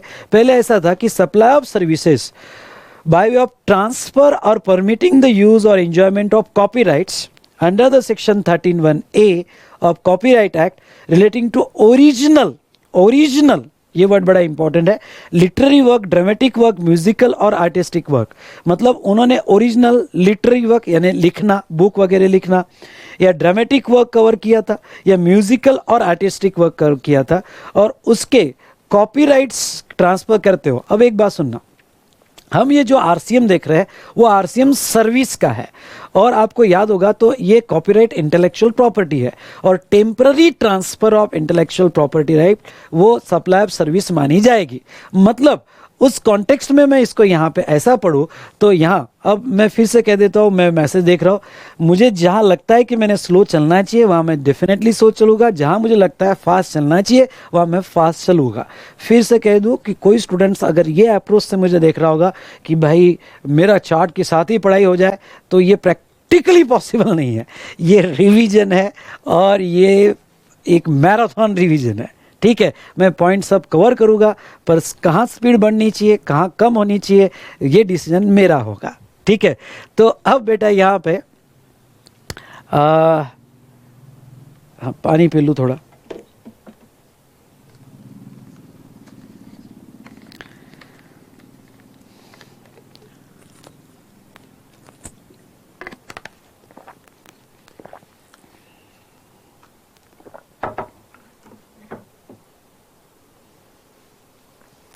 आ रहा है बेटा समझ में अच्छे से? आपका रिप्लाई दो।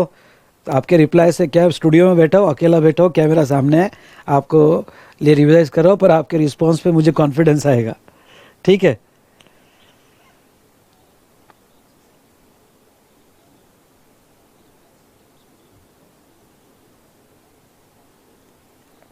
यस अमृता, अनु,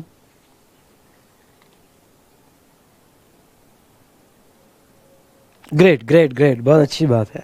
और ये मेरा पहला एक्सपीरियंस है कि स्टूडियो में रिकॉर्डिंग करने का। आज तक मैंने जो भी किया लाइव किया सिर्फ अमेंडमेंट स्टूडियो में करता था, लेकिन पहली बार ऐसा कोई सामने नहीं है, और मैं स्टूडियो में बैठा हूँ, कैमरा सामने है, पर अब मैं फील कर रहा हूँ आपके रिस्पॉन्स से कि आप भी सामने बैठे हो और आप मुझे देख रहे हो। हाँ आ रहा है, आ रहा है। तो अब बेटा मैं, चलो हम रिवीजन स्टार्ट करेंगे, पर मुझे आपका रिस्पांस दो, क्योंकि एज अ टीचर मुझे बहुत सी बार स्टूडेंट के एक्सप्रेशन से समझाने की, रिवाइज करने की आदत है। तो आपके फीडबैक मुझे आपके एक्सप्रेशन समझाएंगे, ठीक है।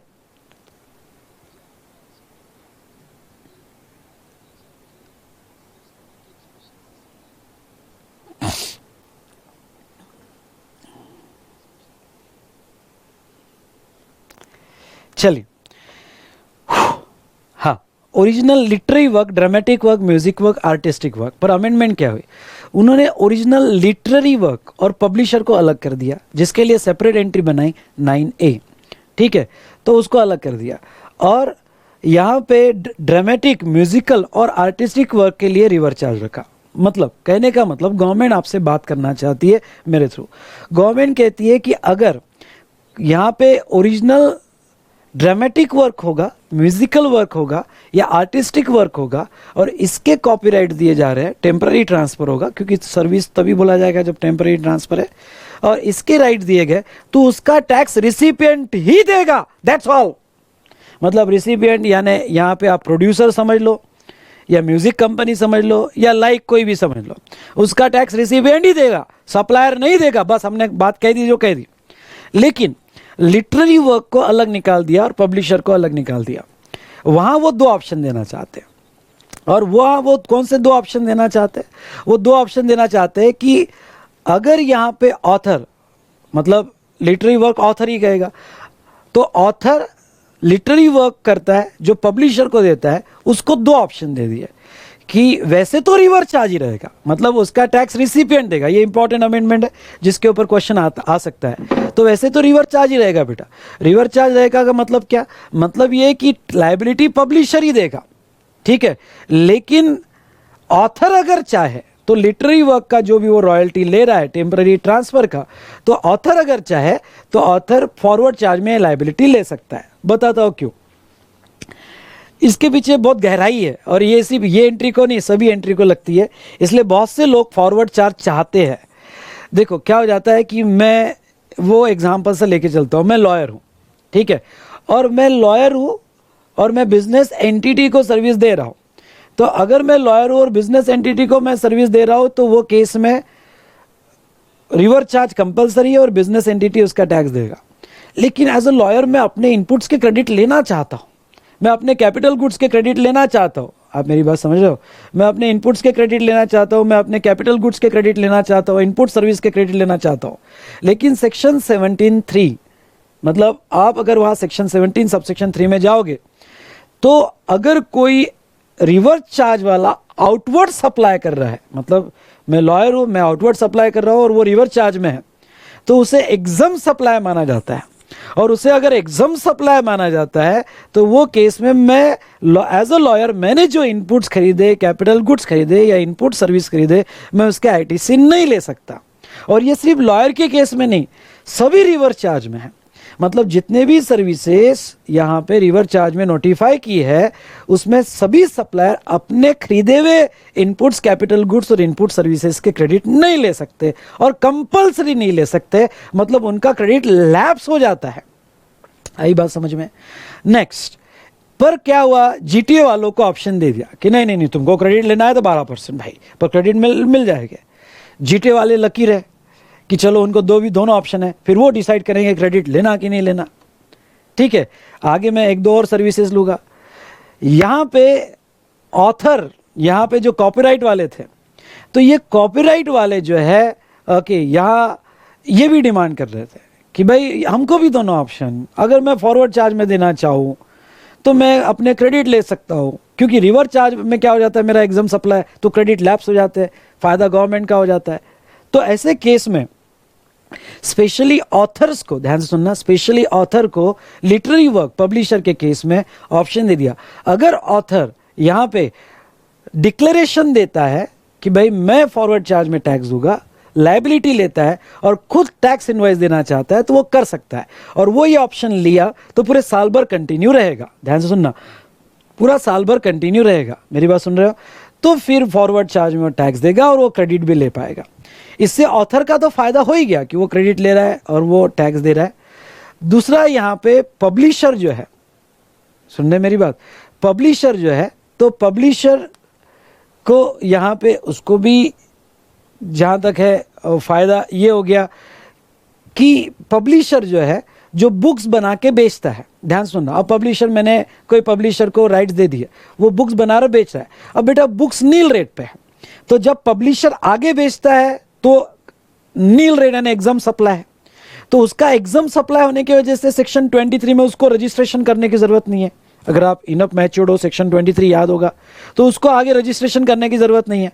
पर पहले क्या होता था, एक बार फिर से, पब्लिशर बुक बनाएगा बेचेगा, वो जब बुक्स बेच रहा है, ध्यान से सुन रहे हो ओके, जब वो आगे बुक्स बेच रहा है, तो जब वो आगे बुक्स बेच रहा है तो वो एग्जम्प्टेड है। सेक्शन 23 के तहत आप एक्सक्लूसिवली एग्जाम सप्लाई में हो तो आपको रजिस्ट्रेशन करने की जरूरत नहीं है। तो वो जो पब्लिशर है वो कितना भी टर्न ओवर करे, अगर एग्जाम सप्लाई है तो वो रजिस्ट्रेशन नहीं लेगा। लेकिन क्या होता था पहले, रिवर्स चार्ज की वजह से उसको रजिस्ट्रेशन लेना पड़ता था। क्यों? क्योंकि ऑथर ने उसको सर्विस दी, रिवर्स चार्ज है तो रजिस्ट्रेशन लेना पड़ेगा। मतलब अपने आउटवर्ड सप्लाई के नहीं इनवर्ड सप्लाई के लिए अननेसेसरी रजिस्ट्रेशन लो और सभी कंप्लायंसेस करो। तो उसको नुकसान क्या हो रहा है, उसको कंप्लायंस करने का नुकसान हो रहा है क्योंकि रिवर्स चार्ज आ रहा है। तो ऐसे इसमें उसको क्या फायदा हो गया कि उसको तो ऑथर जीएसटी लगा के देगा, जो लगा के देगा उसको उसमें दिक्कत नहीं है, पर उसको रजिस्ट्रेशन करने की अब जरूरत नहीं है। क्यों? क्योंकि रिवर्स चार्ज की लायबिलिटी ऑथर पे शिफ्ट कर दी गई और उस पब्लिशर का आउटवर्ड सप्लाई जो है, पब्लिशर का आउटवर्ड सप्लाई ऑलरेडी एग्जम्प्ट है, अब वो रिवर्स चार्ज में नहीं आ रहा है क्योंकि ऑथर खुद टैक्स देने को रेडी है। तो ऐसे केस में वो रजिस्ट्रेशन से बच गया।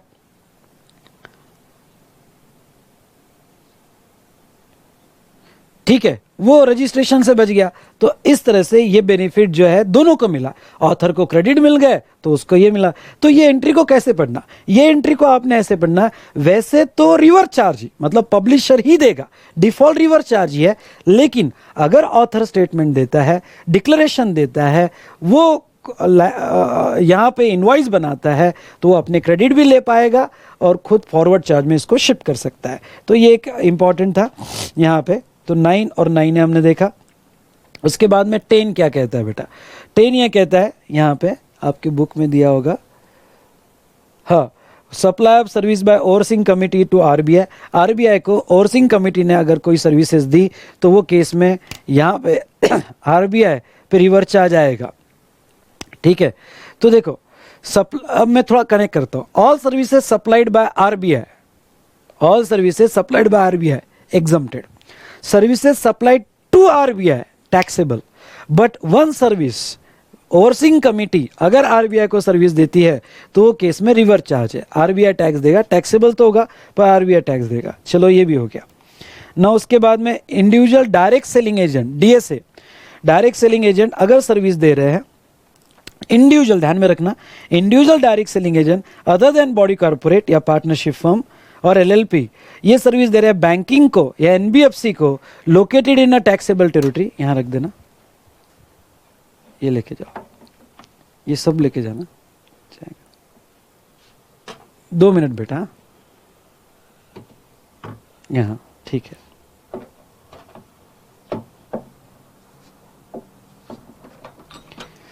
चलिए तो बेटा यहाँ पे अब घर पे हो, कहीं बाहर नहीं जा रहा हो, स्टूडियो रिकॉर्डिंग है, तो बीवी थोड़ा ज़्यादा ही ख्याल रख रही है, चाय भेज रही है, ग्लूकॉन डी भेज रही है, ठीक है। तो यहाँ उसने ये देखो ग्लूकॉन डी भेजा हुआ है, तो यहाँ चलिए अब उसने भेजा तो पी लेता हूँ, उसको भी, उसका भी मन रह जाएगा।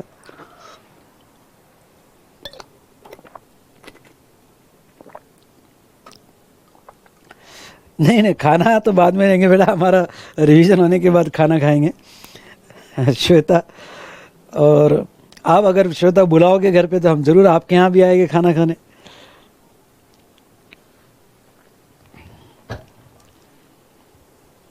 चलिए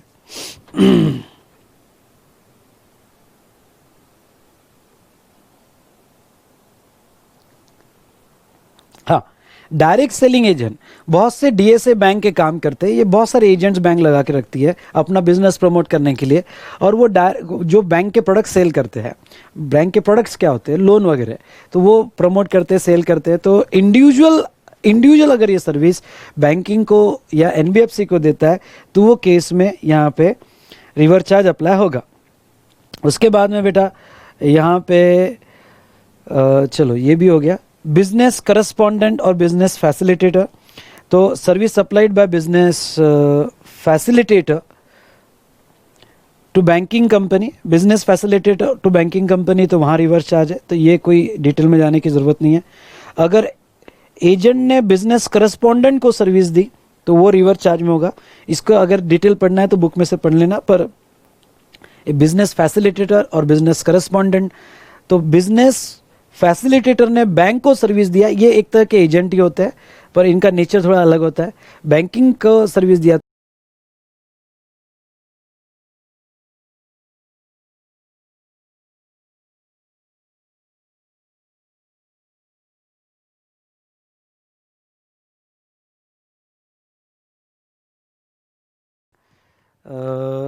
तो यहाँ पे चलो उसका यहाँ पे थ्रेशोल्ड जो है, सुनना मेरी बात, उसका टर्नओवर 20 लाख से नीचे होगा, जीएसटी नहीं लगेगा, ओके।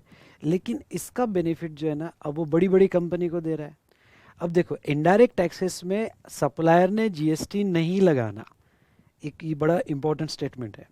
इनडायरेक्ट टैक्स में अगर सप्लायर ने जीएसटी नहीं लगाना मतलब फ़ायदा रिसिपिएंट का हो जाना, क्योंकि जो कंपनीज क्योंकि इनडायरेक्ट टैक्स में बर्डन पास ऑन हो रहा है, तो समझ लो ये जो रेंट पे दे रहा है अनऑर्गेनाइज सेक्टर है, और ये अनऑर्गेनाइज सेक्टर रेंट पे दे रहा है, जीएसटी नहीं लगा रहा है, जीएसटी नहीं लगा रहा है, फ़ायदा सॉफ्टवेयर कंपनी का हो रहा है, मैन्युफैक्चरिंग कंपनी को हो रहा है, जिनको कार बसेस हम दे रहे हैं, और अनऑर्गेनाइज सेक्टर दे रहा है। ये तो क्या इंडिविजुअल ड्राइवर है जिसका कोई एड्रेस नहीं, कोई ऑफिस नहीं, कोई घर नहीं और कुछ भी नहीं है, इनको अगर ढूंढने भी जाएगा ना ऑफिसर तो इनके घर नहीं मिलेंगे, ये तो गायब हो जाएगा, अनऑर्गेनाइज सेक्टर है। पर फायदा अल्टीमेटली किसको मिल रहा है? फायदा अल्टीमेटली बॉडी कॉरपोरेट को मिल रहा है, फायदा अल्टीमेटली कंपनीज को मिल रहा है, क्योंकि इन्होंने जीएसटी नहीं लगाया और उनको जीएसटी पास ऑन नहीं हुआ, सीधा सीधा 18% का फायदा हो गया। आप मेरी बात समझ रहे हो? सीधा सीधा 18% का फायदा हो गया। तो ऐसे सिचुएशन में यहाँ पे बहुत सी बड़ी कंपनी जानबूझ के क्या करती थी, अगर इनको 100 कार भी लेना है हायर पे, अब कंपनी के एंगल से सोचना, कंपनी को अगर 100 कार्स लेना है रेंट पे, तो वो क्या करती थी, ऐसे 10-15 नाम अलग अलग कर देती थी। भाई मैंने इससे लिया, इससे लिया, इससे लिया, जीएसटी नहीं लगा, कोई जीएसटी नहीं, तो कंपनी पे बर्डन नहीं आया। हाँ, अब मैं आपको एक बात कह दूँ, अगर कम जीएसटी लग भी जाए, 2 मिनट के लिए मान भी ले कि अगर जीएसटी लग भी जाए और सर, तो फिर इनको कंपनी को तो क्रेडिट मिलने वाला है। प्रॉब्लम क्या है, समझ लो कंपनी की स्पेशल प्लानिंग तब होती है जब कंपनी का गुड्स एग्जम्प्ट है, या कंपनी ऐसी कोई सर्विसेज दे रही है जो एग्जम्प्ट है, तो वो केस में क्रेडिट नहीं मिलता है। वो केस में जब क्रेडिट नहीं मिलता है तो ये तो प्योरली फायदा हो गया। अब थोड़ा हायर लेवल का डिस्कशन किया, समझा तो ठीक है, नहीं तो छोड़ देना। बस इतना ये समझ लेना कि बड़ी बड़ी कंपनी इसका फायदा उठा रही थी। तो यहाँ पे उस ऑब्जेक्ट से उन्होंने ये जो है रेंटिंग ऑफ मोटर व्हीकल, अगर अनऑर्गेनाइज सेक्टर, मैं इसको अनऑर्गेनाइज सेक्टर क्यों कह रहा हूँ, क्योंकि any person other than body corporate and unorganised sector, अगर ये body corporate located in taxable territory यहाँ पे सर्विसेज देता है, तो यहाँ पे रिवर्स चार्ज अप्लीकेबल है। अब रिवर्स चार्ज का एक एसेंशियल फीचर्स है, जब भी आप रिवर्स चार्ज पढ़ो ना, तो देखो अगर 3 चीजें ऐसी होगी, मतलब सर्विस, सप्लायर ये, और रिसिपिएंट है, यानी ये ऐसा ऐसा ऐसा होगा, आई रिपीट, कैसा कैसा कैसा, ये ऐसा ऐसा और ऐसा होगा, तो ही रिवर्स चार्ज होगा। ओके, अगर इस जो दिया गया, मतलब ये ऐसा नहीं हुआ, ये ऐसा नहीं हुआ, या ये ऐसा नहीं हुआ, तो फॉरवर्ड चार्ज लग जाएगा। अब मेरी बात समझ रहे हो, तो फॉरवर्ड चार्ज लग जाएगा, यानी टैक्स तो आना ही है, पर रिवर्स चार्ज कब, जब ये ऐसा हुआ, ये ऐसा हुआ और ये ऐसा हुआ, तो ही रिवर्स चार्ज, यानी ये तीनों कंडीशन क्यूमुलेटिवली फुलफिल होना जरूरी है। आप मेरी बात समझ रहे हो? हाँ बोलो भाई, हाँ बोलो। हाँ, तो अब ऐसे केस में यहां पे अनऑर्गेनाइज सेक्टर अगर बॉडी कॉर्पोरेट को रेंटिंग ऑफ मोटर व्हीकल पे यहाँ पे सर्विसेज देता है, अब मोटर व्हीकल मतलब वो कार हो, बस हो, कोई भी हो, तो वो सिचुएशन में रिवर्स चार्ज अप्लाई किया जाएगा। Is it clear? अब डिस्कशन को थोड़ा और आगे बढ़ाता हूं। अमेंडमेंट क्या हुई, पहले मैं एंट्री की एक एक लाइन पढ़ता हूँ, पुरानी प्रोविजन क्या थी और अब आपकी अमेंडमेंट क्या हुई, फिर हम इसका चार्ट भी बनाएंगे।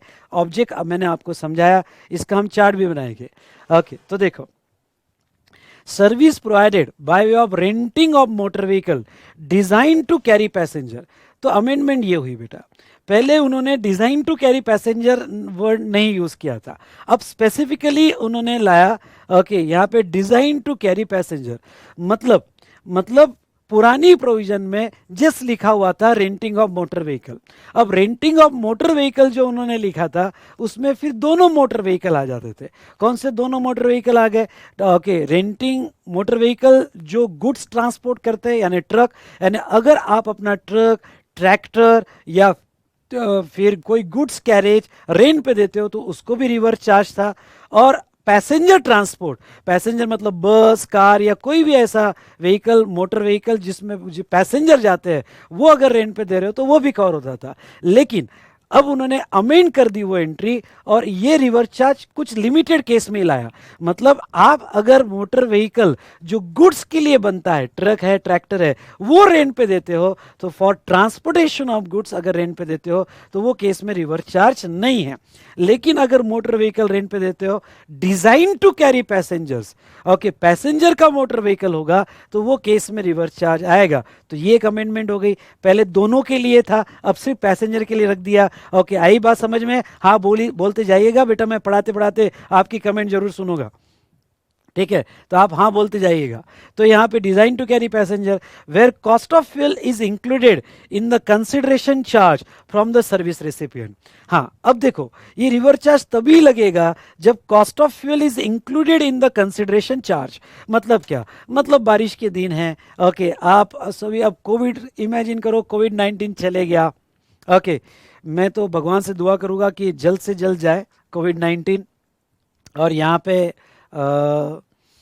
हमारी नॉर्मल लाइफ में हम वापस आए, और जल्दी जाएगा बेटा, वैक्सीन जल्द से जल्द आ जाएगी। ओके, जो भी हुआ अच्छा हुआ, और जो भी होगा बहुत बहुत अच्छा होगा, देख लेना।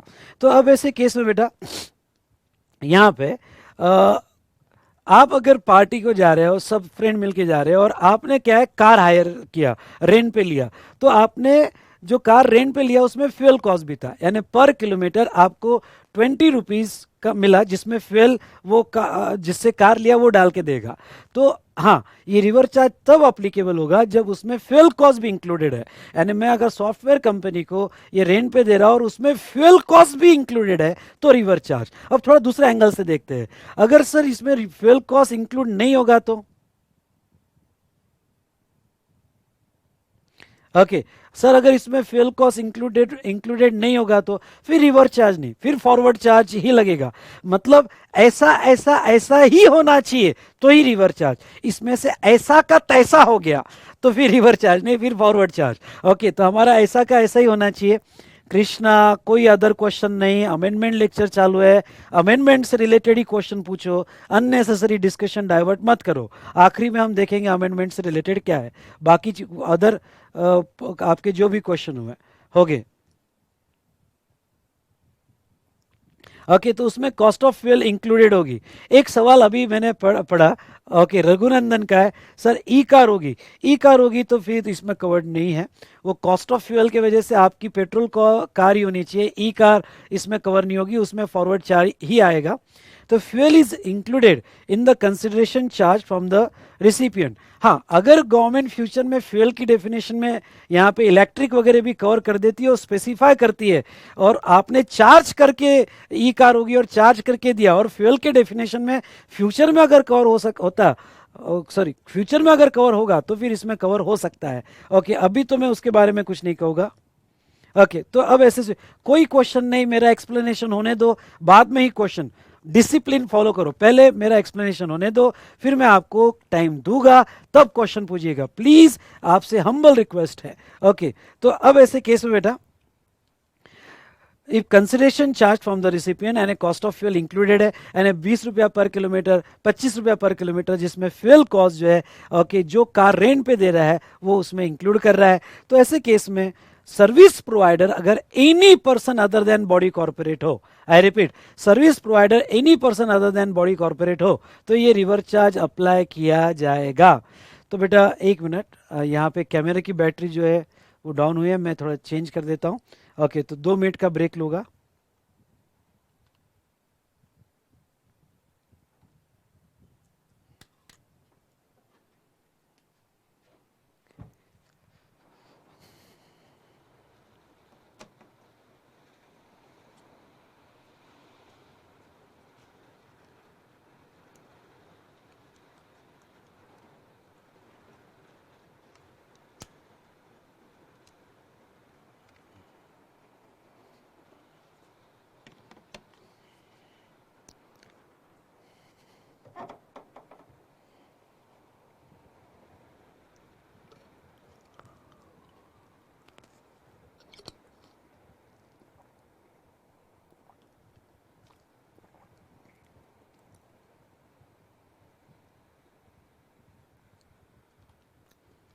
हाँ, तो सप्लायर जो होना चाहिए any person other than body corporate.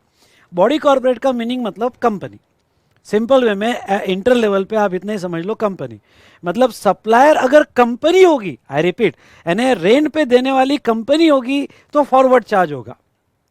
Rent पे देने वाला any person other than company होगा तो ही वो रिवर्स चार्ज में कवर किया जाएगा। और रिसिपिएंट एनी बॉडी कॉर्पोरेट होना चाहिए। देखो यहाँ पे भी ध्यान रखना, जो सर्विस लेने वाला है एनी पर्सन जो बॉडी कॉर्पोरेट होगा, यानी सर्विस लेने वाला अगर दूसरा होगा तो फिर रिवर्स चार्ज नहीं। आई रिपीट, सर्विस लेने वाला कोई दूसरा होगा तो रिवर्स चार्ज नहीं, सर्विस लेने वाला अगर बॉडी कॉर्पोरेट हो तो वही केस में रिवर्स चार्ज अप्लाई किया जाएगा। तो taxability body corporate located in a taxable territory, तो वो केस में रिवर्स चार्ज आएगा। अब देखो ये जो ब्रैकेट में दिया है ये क्या दिया है, इसको मैं समझाने की कोशिश करता हूँ। ओके, मैं फिर से यहाँ पे पढ़ रहा हूँ, any person other then a body corporate who supplies the service to body corporate and does not issue an invoice charging GST at the rate 6% and SGST 6%। यहाँ पे भी अमेंडमेंट है। पहले उन्होंने दूसरे ढंग से समझाया था कि भाई उसने वो 2.5% वाला ऑप्शन नहीं लेना चाहिए, तो वो थोड़ा कॉम्प्लिकेशन क्रिएट कर रहा था। तो उन्होंने अब थोड़ा सिंप्लीफाई किया कि उन्होंने यहाँ पे 6% वाला और 6% वाला ऑप्शन नहीं लेना चाहिए। तो ये क्या है, अब मैं आपको बताता हूँ। अगर आप जीएसटी टैरिफ देखोगे, मतलब जहां जीएसटी के रेट दिए हैं, तो रेंटिंग ऑफ कार पे दो रेट दिए, 5% और 12%। I repeat, renting of car पे दो रेट दिए हैं, 5% और 12%। तो जो भी इंडिया में ओके मोटर व्हीकल रेंट पे दे रहा है, ओके अब मोटर व्हीकल में कार भी हो सकती है, बसेस भी हो सकती है, सब कुछ हो भी हो, यहाँ पे जो डिजाइन टू कैरी पैसेंजर है, तो जो भी मोटर व्हीकल रेंट पे दे रहा है बेटा, तो वो किसी सिचुएशन में दो रेट है, 5% एंड 12%। आप 5% का ऑप्शन ले सकते हो या 12% का।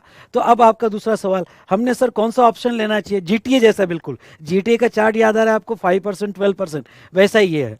तो अब सर हमने कौन सा लेना चाहिए, अगर आप 5% वाला ऑप्शन लेते हो तो आपको एक ही इनपुट सर्विस का आईटीसी है, और जीटीए का याद होगा तो आपको तो आईटीसी बिल्कुल भी नहीं है। यानी मैं मोटर व्हीकल रेंट पे दे रहा हूँ, डिजाइन टू कैरी पैसेंजर, ऐसा मोटर व्हीकल रेंट पे दे रहा हूँ, तो मैं 5% पे जीएसटी में जाता हूँ। तो वो सिचुएशन में यहाँ पे ओके मुझे आईटीसी किसी के नहीं मिलते हैं, सिर्फ एक ही इनपुट सर्विस के मिलते हैं जो सिमिलर लाइन ऑफ बिजनेस है। ओके मतलब क्या, थोड़ा ध्यान से सुनना, समझ लो मेरा ये आउटवर्ड सप्लाई और रेंटिंग ऑफ मोटर व्हीकल, ध्यान से सुना, ये मेरा outward supply renting of motor vehicle, और जो मैंने कोई इनपुट खरीदे होगे, कैपिटल गुड्स खरीदे होगे या इनपुट सर्विस खरीदे होगे, अगर मैं 5% वाला ऑप्शन लेता हूँ, ध्यान रखना यहाँ मैं 5% वाला ऑप्शन लेता हूँ, तो मुझे किसी के भी क्रेडिट मिलने वाले नहीं है। ओके जीएसटी टैरिफ रेट में क्रेडिट ब्लॉक किया है, यहां तक समझ में आया, यस और no, like GTA, very good. Okay यहाँ पे अनीशा ने आंसर दिया, शुभम ने आंसर लिया, ओके जीटीए जैसा। लेकिन यहां पे एक सर्विस का, यानी मैंने 5% वाला भी ऑप्शन लिया होगा, तो 5% वाले ऑप्शन में मैं सिर्फ एक सर्विस का क्रेडिट ले सकता हूं, अगर वो service similar line of business की होगी। अब ये सिमिलर लाइन ऑफ बिजनेस की होगी मतलब क्या, मतलब ये कि मेरा बिजनेस है रेंटिंग ऑफ मोटर व्हीकल, और कभी कभी मेरे पास मोटर व्हीकल कम पड़ गए और मेरे पास ऑर्डर है, और कि बहुत सी कंपनी का ऑर्डर पड़ी और मेरे मोटर व्हीकल मेरे पास नहीं है, तो मैं सब कॉन्ट्रैक्टर जो मोटर व्हीकल रेंट पे देता है, अब मेरा ये लाइन सुनना, ऐसा सब कॉन्ट्रैक्टर जो मोटर व्हीकल रेंट पे देता है, उसकी मोटर व्हीकल मैं ले रहा हूं और मैं आगे रेंट पे दे रहा हूं, यानी सिमिलर लाइन ऑफ बिजनेस वाला सर्विस मैं किसी और से ले रहा हूं। ध्यान से सुनना, सिमिलर लाइन ऑफ बिजनेस मतलब रेंटिंग ऑफ मोटर व्हीकल, और रेंटिंग ऑफ मोटर व्हीकल मैं किसी और से ले रहा हूं जो मुझे जीएसटी लगा के दे रहा है, तो उसका क्रेडिट मैं यहां 5% में ले सकता हूं, यानी एक ही इनपुट सर्विस का क्रेडिट मैं यहां 5% में ले सकता हूं। भाई आई बात समझ में आपको, यस और नो, यस बोलते जाइएगा, यस बोलते जाइएगा, तो मुझे यहां लगेगा कि यस आपको समझ में आ रहा है। ठीक है, तो यहां हाँ, तो रेंटिंग ऑफ मोटर व्हीकल किसी और से लिया, सिमिलर लाइन ऑफ बिजनेस, और फॉर रेंटिंग सर्विस के लिए तो एक ही सर्विस का आईटीसी है। लेकिन अगर आप 12% में जाते हो तो आपको फुल आईटीसी है, फिर आपको इनपुट के भी आईटीसी मिलेंगे, कैपिटल गुड्स के भी आईटीसी मिलेंगे, और इनपुट सर्विसेज के भी आईटीसी मिलेंगे, अगर 12% वाले ऑप्शन है। मतलब जीटीए जैसा चार्ट यहाँ पे बनने वाला है, 5% 12%, कुछ याद है आपको, ओके तो जीटीए जैसा यहाँ चार्ट बनने वाला है। अब बेटा आप 2 मिनट के लिए पूरा पढ़ो, फिर मैं एक चार्ट बनाऊंगा, यहां तक ही पढ़ो, 2 मिनट के लिए पूरा पढ़ो यहां पे, फिर मैं ये चार्ट बनाऊंगा।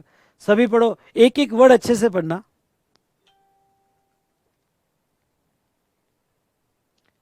सभी सभी अच्छे से पढ़ना।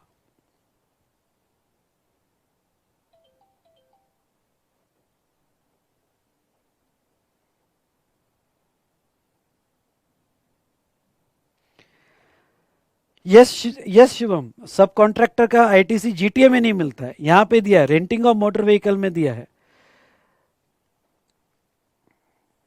रेंटिंग ऑफ मोटर व्हीकल में दिया है।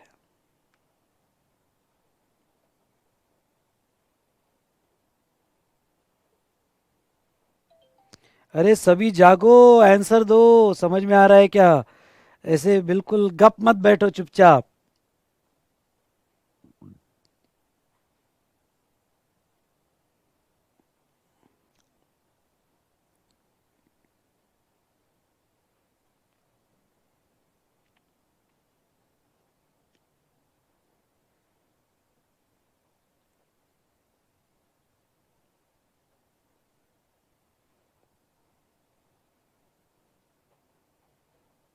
हम्म, पढ़ लिया सभी ने,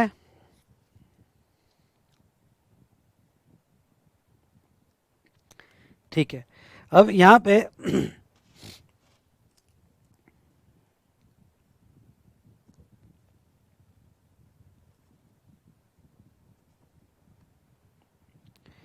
ये जो ब्रैकेट में लिखा है ये क्या कहते हैं? Any person other than body corporate who supplies the service to a body corporate and does not issue a invoice 6%, 6% and 12%। मतलब ये रिवर्स चार्ज जो 12% का जीएसटी लगाएगा, जो सप्लायर 12% का जीएसटी लगाएगा, यानी मैं रेंटिंग ऑफ मोटर व्हीकल दे रहा हूं किसी को और मैं 5% में नहीं जा रहा हूं, मैं 12% में जा रहा हूं, तो फिर यहां रिवर्स चार्ज तो बिल्कुल ही नहीं है। यार रिवर्स चार्ज तो बिल्कुल ही नहीं है। मतलब हमारा चार्ट कैसे बनने वाला है? हमारा चार्ट ऐसे बनने वाला है, इफ सप्लायर ऑप्टिंग फॉर 12% तो no reverse charge like GTA, कोई रिवर्स चार्ज नहीं है। हाँ, इफ सप्लायर ऑप्टिंग फॉर 5% तो ही रिवर्स चार्ज आएगा, वो भी इतनी सभी कंडीशन फुलफिल होने के बाद। आई रिपीट, इतनी सभी कंडीशन फुलफिल होने के बाद वो रिवर्स चार्ज आएगा। तो एक बार फिर से वो कहते हैं अगर सप्लायर अपने इनवॉइस में 6+6 यानी 12% का ऑप्शन दे रहा है तो फिर रिवर्स चार्ज नहीं अप्लाई होगा। हाँ, ये ऑप्शन नहीं दे लगा रहा होगा तो फिर आपको रिवर्स चार्ज आ सकता है। ओके, आईटीसी पे रुक जाओ, आईटीसी पे क्वेश्चन बाद में देखेंगे, पहले रिवर्स चार्ज की एंट्री अच्छे से समझ लो। आया समझ में आपके?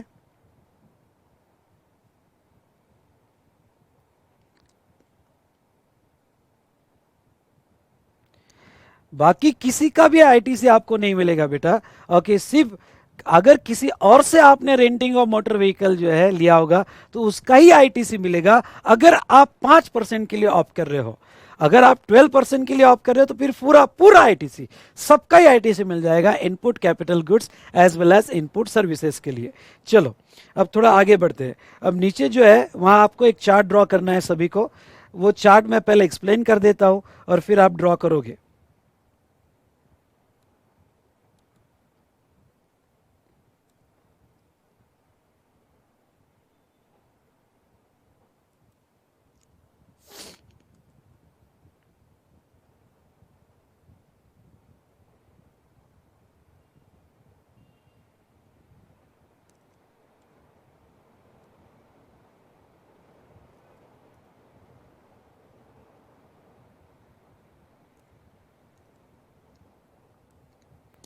ठीक है, ये देखो रेंटिंग ऑफ मोटर व्हीकल, ये चार्ट मैंने जो बनाया, अब ध्यान से मेरे साथ यहां पे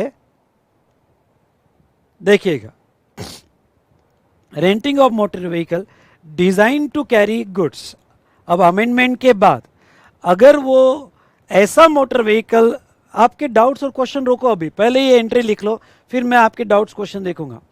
अगर अमेंडमेंट के बाद अगर वो ऐसा मोटर व्हीकल रेंट पे दे रहा है जो डिजाइन टू कैरी गुड्स होगा, I repeat design to carry goods होगा, तो वो केस में आरसीएम नहीं अप्लाई होगा। आरसीएम तभी अप्लाई होगा if design to carry passenger होगा, तो RCM is not applicable, tax is payable okay under forward charge. हाँ, second design to carry passenger होगा, I repeat design to carry passenger होगा। अब उसमें अगेन दो पार्ट, क्या? Consideration does not includes fuel cost, यानी ठीक है मैं कोई पैसेंजर व्हीकल दे रहा हूं, बस दे रहा हूं, कार दे रहा हूं, लेकिन मैं सिर्फ रेंट लगा रहा हूं, मैं फ्यूल कॉस्ट कंसीडर नहीं कर रहा हूं। मैं कह रहा हूं कि पेट्रोल आप भरवा लो भाई, आप पेट्रोल का खर्चा आप फिलहाल रुक जाओ, कोई क्वेश्चन नहीं पूछेगा, पहले देख लो। ठीक है, मैंने कहा पेट्रोल की कॉस्ट आपकी होगी, मुझे सिर्फ आप 10,000 रुपये महीना रेंट दे दो, तो ऐसे केस में रिवर्स चार्ज अप्लाई नहीं होगा। रिवर्स चार्ज तभी अप्लाई होगा if fuel cost is included in the consideration, तो again RCM is not applicable, tax is payable under forward charge. यानी यहाँ पे कोई भी बंदा सप्लायर जो जीएसटी यहाँ पे लगा रहा है वो फॉरवर्ड चार्ज में टैक्स देगा। Second, consideration includes fuel cost. हाँ, अब कंसिडरेशन इंक्लूड फ्यूल कॉस्ट होगा, यानी स्टेप बाय स्टेप देखो, डिजाइन टू कैरी पैसेंजर होगा, कंसिडरेशन इंक्लूड फ्यूल कॉस्ट होगा। अब उसमें भी दो ऑप्शन, उसमें यह कि अगर आप इनवॉइस में 12% लगा रहे हो, 6+6, यानी ठीक है आप designed to carry passenger rent पे दे रहे हो और आप 12% जीएसटी लगा रहे हो, तो फिर 12% जीएसटी लगा रहे हो तो आरसीएम अप्लीकेबल नहीं होगा और tax is payable under forward charge. I repeat, tax is payable under forward charge, वो सिचुएशन में आरसीएम अप्लीकेबल नहीं होगा। लेकिन आप 12% टैक्स नहीं 5% लगा रहे हो, आई रिपीट कितना बेटा 5% लगा रहे हो, ओके, विथ लिमिटेड आईटीसी, तो यहां पे अब जरूर देखना यहां हमारी एंट्री क्या कहती है। 5% में रिवर्स चार्ज तब अप्लाई होगा, 5% में रिवर्स चार्ज तब अप्लाई होगा अगर supplier any person other than body corporate होगा और रिसिपिएंट बॉडी कॉर्पोरेट होगा, यानी बाकी केस में फॉरवर्ड चार्ज ही अप्लाई होगा और 5% टैक्स लगेगा। वो बात अलग है कि उनको आईटीसी नहीं मिलेगा। नहीं समझाओगा तो रुक जाना, मेरी एक एक स्टेटमेंट समझ लो। मतलब रिवर्स चार्ज लगने के लिए designed to carry passenger, fuel cost include होना चाहिए, 5% का ऑप्शन होना चाहिए, 5% ऑप्शन में भी सप्लायर जो है ओके यहाँ अदर देन बॉडी कॉर्पोरेट होना चाहिए और लेने वाला बॉडी कॉर्पोरेट होना चाहिए, तो वो केस में यहाँ पे रिवर्स चार्ज अप्लाई होगा। अब मैं पहला केस लेता हूँ, sir supplier any person other than body corporate है, मतलब इंडिविजुअल है, यहाँ पे पार्टनरशिप फर्म है, एचयूएफ है, कोई भी any person other than body corporate है और उसने service any person other than body corporate को दिया, मतलब एक इंडिविजुअल ने दूसरे इंडिविजुअल को सर्विस दिया, इंडिविजुअल ने पार्टनरशिप फर्म को सर्विस दिया, तो वो 5% वाला ऑप्शन तो ले सकता है। यानी ऐसा नहीं कि आप रिवर्स चार्ज में जाओगे तो ही 5%, ऐसा नहीं, वो 5% वाला ऑप्शन ले सकता है क्योंकि वो 5% ले रहा है। तो ऐसे सिचुएशन में 5% में, लेकिन यहाँ रिवर्स चार्ज नहीं होगा, यहाँ पे फॉरवर्ड चार्ज अप्लाई होगा। क्यों? क्योंकि रिवर्स चार्ज तभी अप्लाई होता है if any person other than body corporate to body corporate होगा। तो अब ये any person other than body corporate ये सर्विस किसी other any person other than body corporate को दे रहा है, यानी एक इंडिविजुअल दूसरे इंडिविजुअल को सर्विस दे रहा है, तो यहाँ पे फॉरवर्ड चार्ज लगेगा और 5% में सप्लायर जीएसटी देगा। लेकिन अगर यही person other than body corporate यहाँ पे दूसरे बॉडी कॉर्पोरेट को सर्विस दे रहा है, तो ये एरिया में, आई रिपीट, ये एरिया में रिवर्स चार्ज अप्लाई किया जाएगा और यहाँ पे बॉडी कॉर्पोरेट 5% में टैक्स देगा। बॉडी कॉर्पोरेट 5% में, क्योंकि हम अभी 5% में, 12% हो तो रिवर्स चार्ज छोड़ ही दो, वहां सप्लायर ही टैक्स देगा। हम बात कर रहे हैं कि 5% में कहां रिवर्स चार्ज आएगा और कहां रिवर्स चार्ज नहीं आएगा। दूसरा बेटा, अगर सप्लायर बॉडी कॉर्पोरेट है, आई रिपीट, अगर सप्लायर बॉडी कॉर्पोरेट है तो फिर तो सवाल ही नहीं, क्योंकि रिवर्स चार्ज तभी लगता है जब supplier any person other than body corporate है। अगर सप्लायर बॉडी कॉर्पोरेट है तो 5% में वो बॉडी कॉर्पोरेट को सप्लाई करे या किसी और को सप्लाई करे, लेकिन फॉरवर्ड चार्ज ही लगेगा क्योंकि सप्लायर बॉडी कॉर्पोरेट है। हाँ, अब इन्होंने 5% वाला ऑप्शन लिया है। ओके, अगर ये 5% ऑप्शन में जाए, फिर फॉरवर्ड में जाए या रिवर्स में जाए, लेकिन 5% के ऑप्शन में जा रहे हैं, तो उन्होंने वो जो भी इनपुट खरीदेंगे किसी भी इनपुट का आईटीसी नहीं मिलेगा, जो भी कैपिटल गुड्स खरीदेंगे कोई भी कैपिटल गुड्स का आईटीसी नहीं मिलेगा, और कोई भी इनपुट सर्विस उन्होंने टेलीफोन सर्विस ली, इंटरनेट सर्विस ली, ऑडिटिंग सर्विस ली, अकाउंटिंग सर्विस ली, उसका भी क्रेडिट उनको नहीं मिलेगा क्योंकि वो 5% के ऑप्शन में है।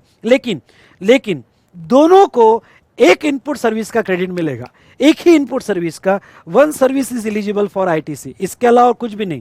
वो है invert service of similar line of business, यानी किसी और से अगर ये मोटर व्हीकल रेंट पे लेते हैं, क्यों? क्योंकि इनको फर्दर मोटर व्हीकल रेंट पे देना है, तो उसका उनको क्रेडिट मिल जाएगा। फिर वो टैक्स फॉरवर्ड चार्ज में दे या रिवर्स चार्ज में दे, उनको एक ही सर्विस का आईटीसी मिल जाएगा। I hope you understood. पहले ये चार्ट ड्रॉ करो, बाद में आपके डाउट्स में एंटरटेन करूंगा। चलो मैं फुल स्क्रीन कर रहा हूं, फटाफट मेरे साथ ड्रॉ करो। अगर वहां लिमिटेड स्पेस होगी और आपको कम लगता होगा तो नोटबुक में ड्रॉ करो। चलो लेकिन फटाफट ड्रॉ करो ये चार्ट, आपके डाउट्स क्वेश्चंस बाद में।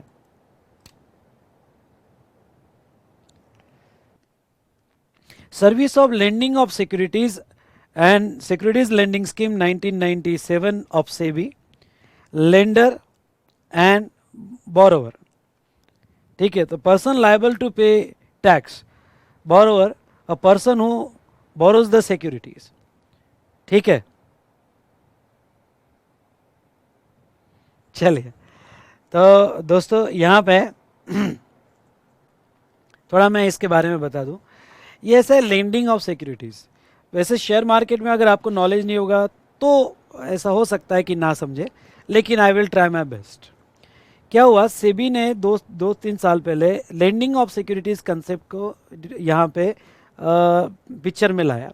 ये लेंडिंग ऑफ सिक्योरिटीज क्या है? जैसे मैं मैं शेयर मार्केट में जब इन्वेस्ट करता हूँ तो लॉन्ग टर्म, यानी अगर कोई मैंने शेयर ले लिया तो मैं 2-3 साल के लिए नहीं सोचता हूँ, 2-3 साल बाद देखेंगे क्या है। अब समझ लो मैंने रिलायंस इंडस्ट्री के शेयर लिए है, मार्च में मार्केट बहुत डाउन हुआ था, और सच बात है यहाँ पे, तो मार्च में जब मार्केट बहुत डाउन हुआ था तो मैंने रिलायंस इंडस्ट्री के शेयर, मैं वैसे शेयर मार्केट में इन्वेस्ट नहीं करता हूँ, पर डाउन हुआ था इसलिए मैंने इन्वेस्ट कर दिए, और रिलायंस के 500 शेयर्स मैंने खरीदे, और वो खरीदे थे 910 रुपीज़ में। आज ओके 2100 चल रहा है। अब आप ये मत कहना कि sir party party party, okay तो प्लीज़। तो दोस्तों यहाँ पे मैंने 500 शेयर्स मेरे पास पड़े हुए हैं। अब क्या हुआ, मेरा एक फ्रेंड है, और वो शेयर में ट्रेडिंग करना चाहता है। अब ये शेयर को मैं टच नहीं करूँगा, 3 साल तक मेरे डीमैट अकाउंट में पड़ा रहेगा, इसमें मैं ट्रेडिंग नहीं करूँगा।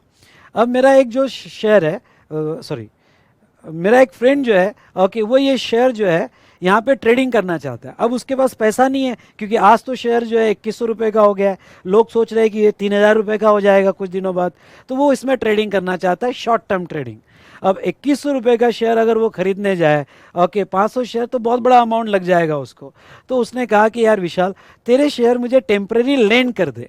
लेंड कर दे मतलब ये कि भाई वो डे टू डे में ट्रेडिंग करना चाहता है। अब डे टू डे में वो ट्रेडिंग करना चाहता है, तो ऐसे केस में तो वो तेरे 500 शेयर मुझे मेरे डीमैट में ट्रांसफ़र कर दे, मुझे लोन पे दे दे, मैं ट्रेडिंग करूँगा और ट्रेडिंग करके तुझे वापस कर दूंगा। वैसे भी तो 3 साल इसको हाथ लगाने वाला नहीं है। तो मैंने कहा ठीक है कोई बात नहीं, पर देख यार, तू जितना भी कमाएगा उसका कुछ प्रीमियम या कुछ अमाउंट मुझे देना पड़ेगा, क्योंकि मैं तुझे एक शेयर लेन पे दे रहा हूँ। तो उसने कहा ठीक है ना, मैं तुझे जो है कि 10% 20% अमाउंट जो है यहाँ पे जितना भी मेरा प्रॉफिट होगा उसके ऊपर मैं तुझे दूंगा, और लॉस हुआ तो भी मैं तुझे इतना फिक्स अमाउंट तो दूंगा ही दूंगा। तो मैं हुआ लेंडर ऑफ सिक्योरिटी, वो हुआ बोरोवर ऑफ सिक्योरिटी, ऐसा कर सकते हैं। तो ऐसे सिचुएशन में मुझे जो भी पैसा मिलेगा उससे, क्योंकि मैंने लेंडिंग किया, और मुझे उससे जो भी पैसा मिलेगा, तो वो केस में बेटा यहाँ पे उसके ऊपर जीएसटी आता है। पर ये जीएसटी लेंडर नहीं पे करेगा, मैं सप्लायर हूँ। ओके, ख्याल रखना, जिसको भी पैसा मिलता है वो ऑलवेज सप्लायर होता है। तो मुझे जो प्रीमियम मिला उससे, मुझे जो उससे पैसा मिला लेंडिंग करने का, मैं सप्लायर हूँ, पर इसका जीएसटी मैं नहीं दूंगा, इसका जीएसटी बोरोवर पे रखा है, मतलब रिवर्स चार्ज में वो जितना मुझे पे करेगा इस लेंडिंग करने का, रिवर्स चार्ज में लायबिलिटी उसके ऊपर आएगी। तो बेटा लायबिलिटी जो रखी गई है ये बोरोवर पे रखी है। I hope you understood this situation.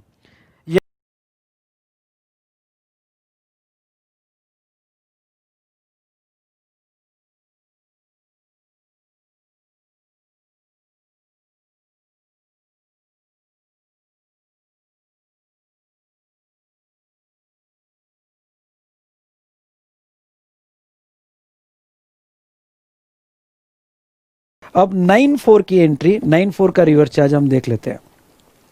9-4 का रिवर्स चार्ज क्या है? देखो 9-4 का रिवर्स चार्ज ये है, पहले क्या था कि अगर कोई भी अनरजिस्टर्ड बंदा ओके गुड्स या सर्विस का सप्लाई रजिस्टर्ड को करता है तो रिवर्स चार्ज था, लेकिन उसको अमेंड किया गया, और अब सब केस पे नहीं, अगर स्पेसिफाइड कैटेगरी ऑफ गुड्स, मतलब गवर्नमेंट गुड्स स्पेसिफाई करेगी, और वो गुड्स या सर्विसेज जो स्पेसिफाई की गई अनरजिस्टर्ड बंदे ने रजिस्टर्ड बंदे को दिया, और वो रजिस्टर्ड बंदा लेने वाला भी गवर्नमेंट स्पेसिफाई करेगी। सुनना, ओके, गवर्नमेंट यहां पे 9-4 में गुड्स और सर्विसेज स्पेसिफाई करेगी जो 9-3 से अलग रहेगी, 9-3 से अलग रहेगी।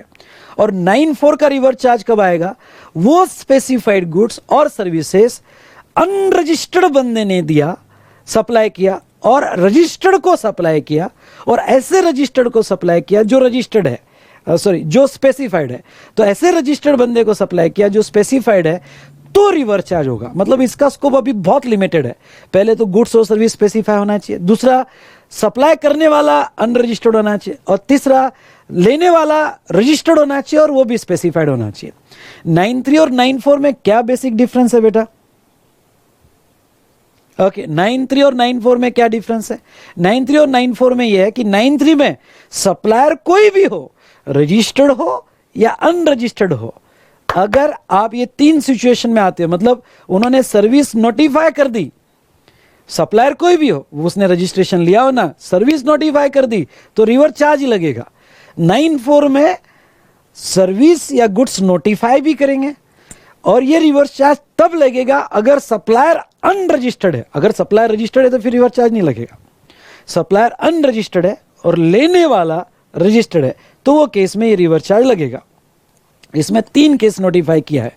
पहला, अगर यहां पे प्रमोटर, बिल्डर, तीनों कंस्ट्रक्शन सेक्टर के बिल्डर ने अगर 80% उन्होंने कट ऑफ दिया है, 80% मिनिमम परचेज जो है वो रजिस्टर्ड से करना चाहिए, और 20% परचेज ऑफ इनपुट और इनपुट सर्विसेज वो अनरजिस्टर्ड से अलाउड है, अप टू 20% तक।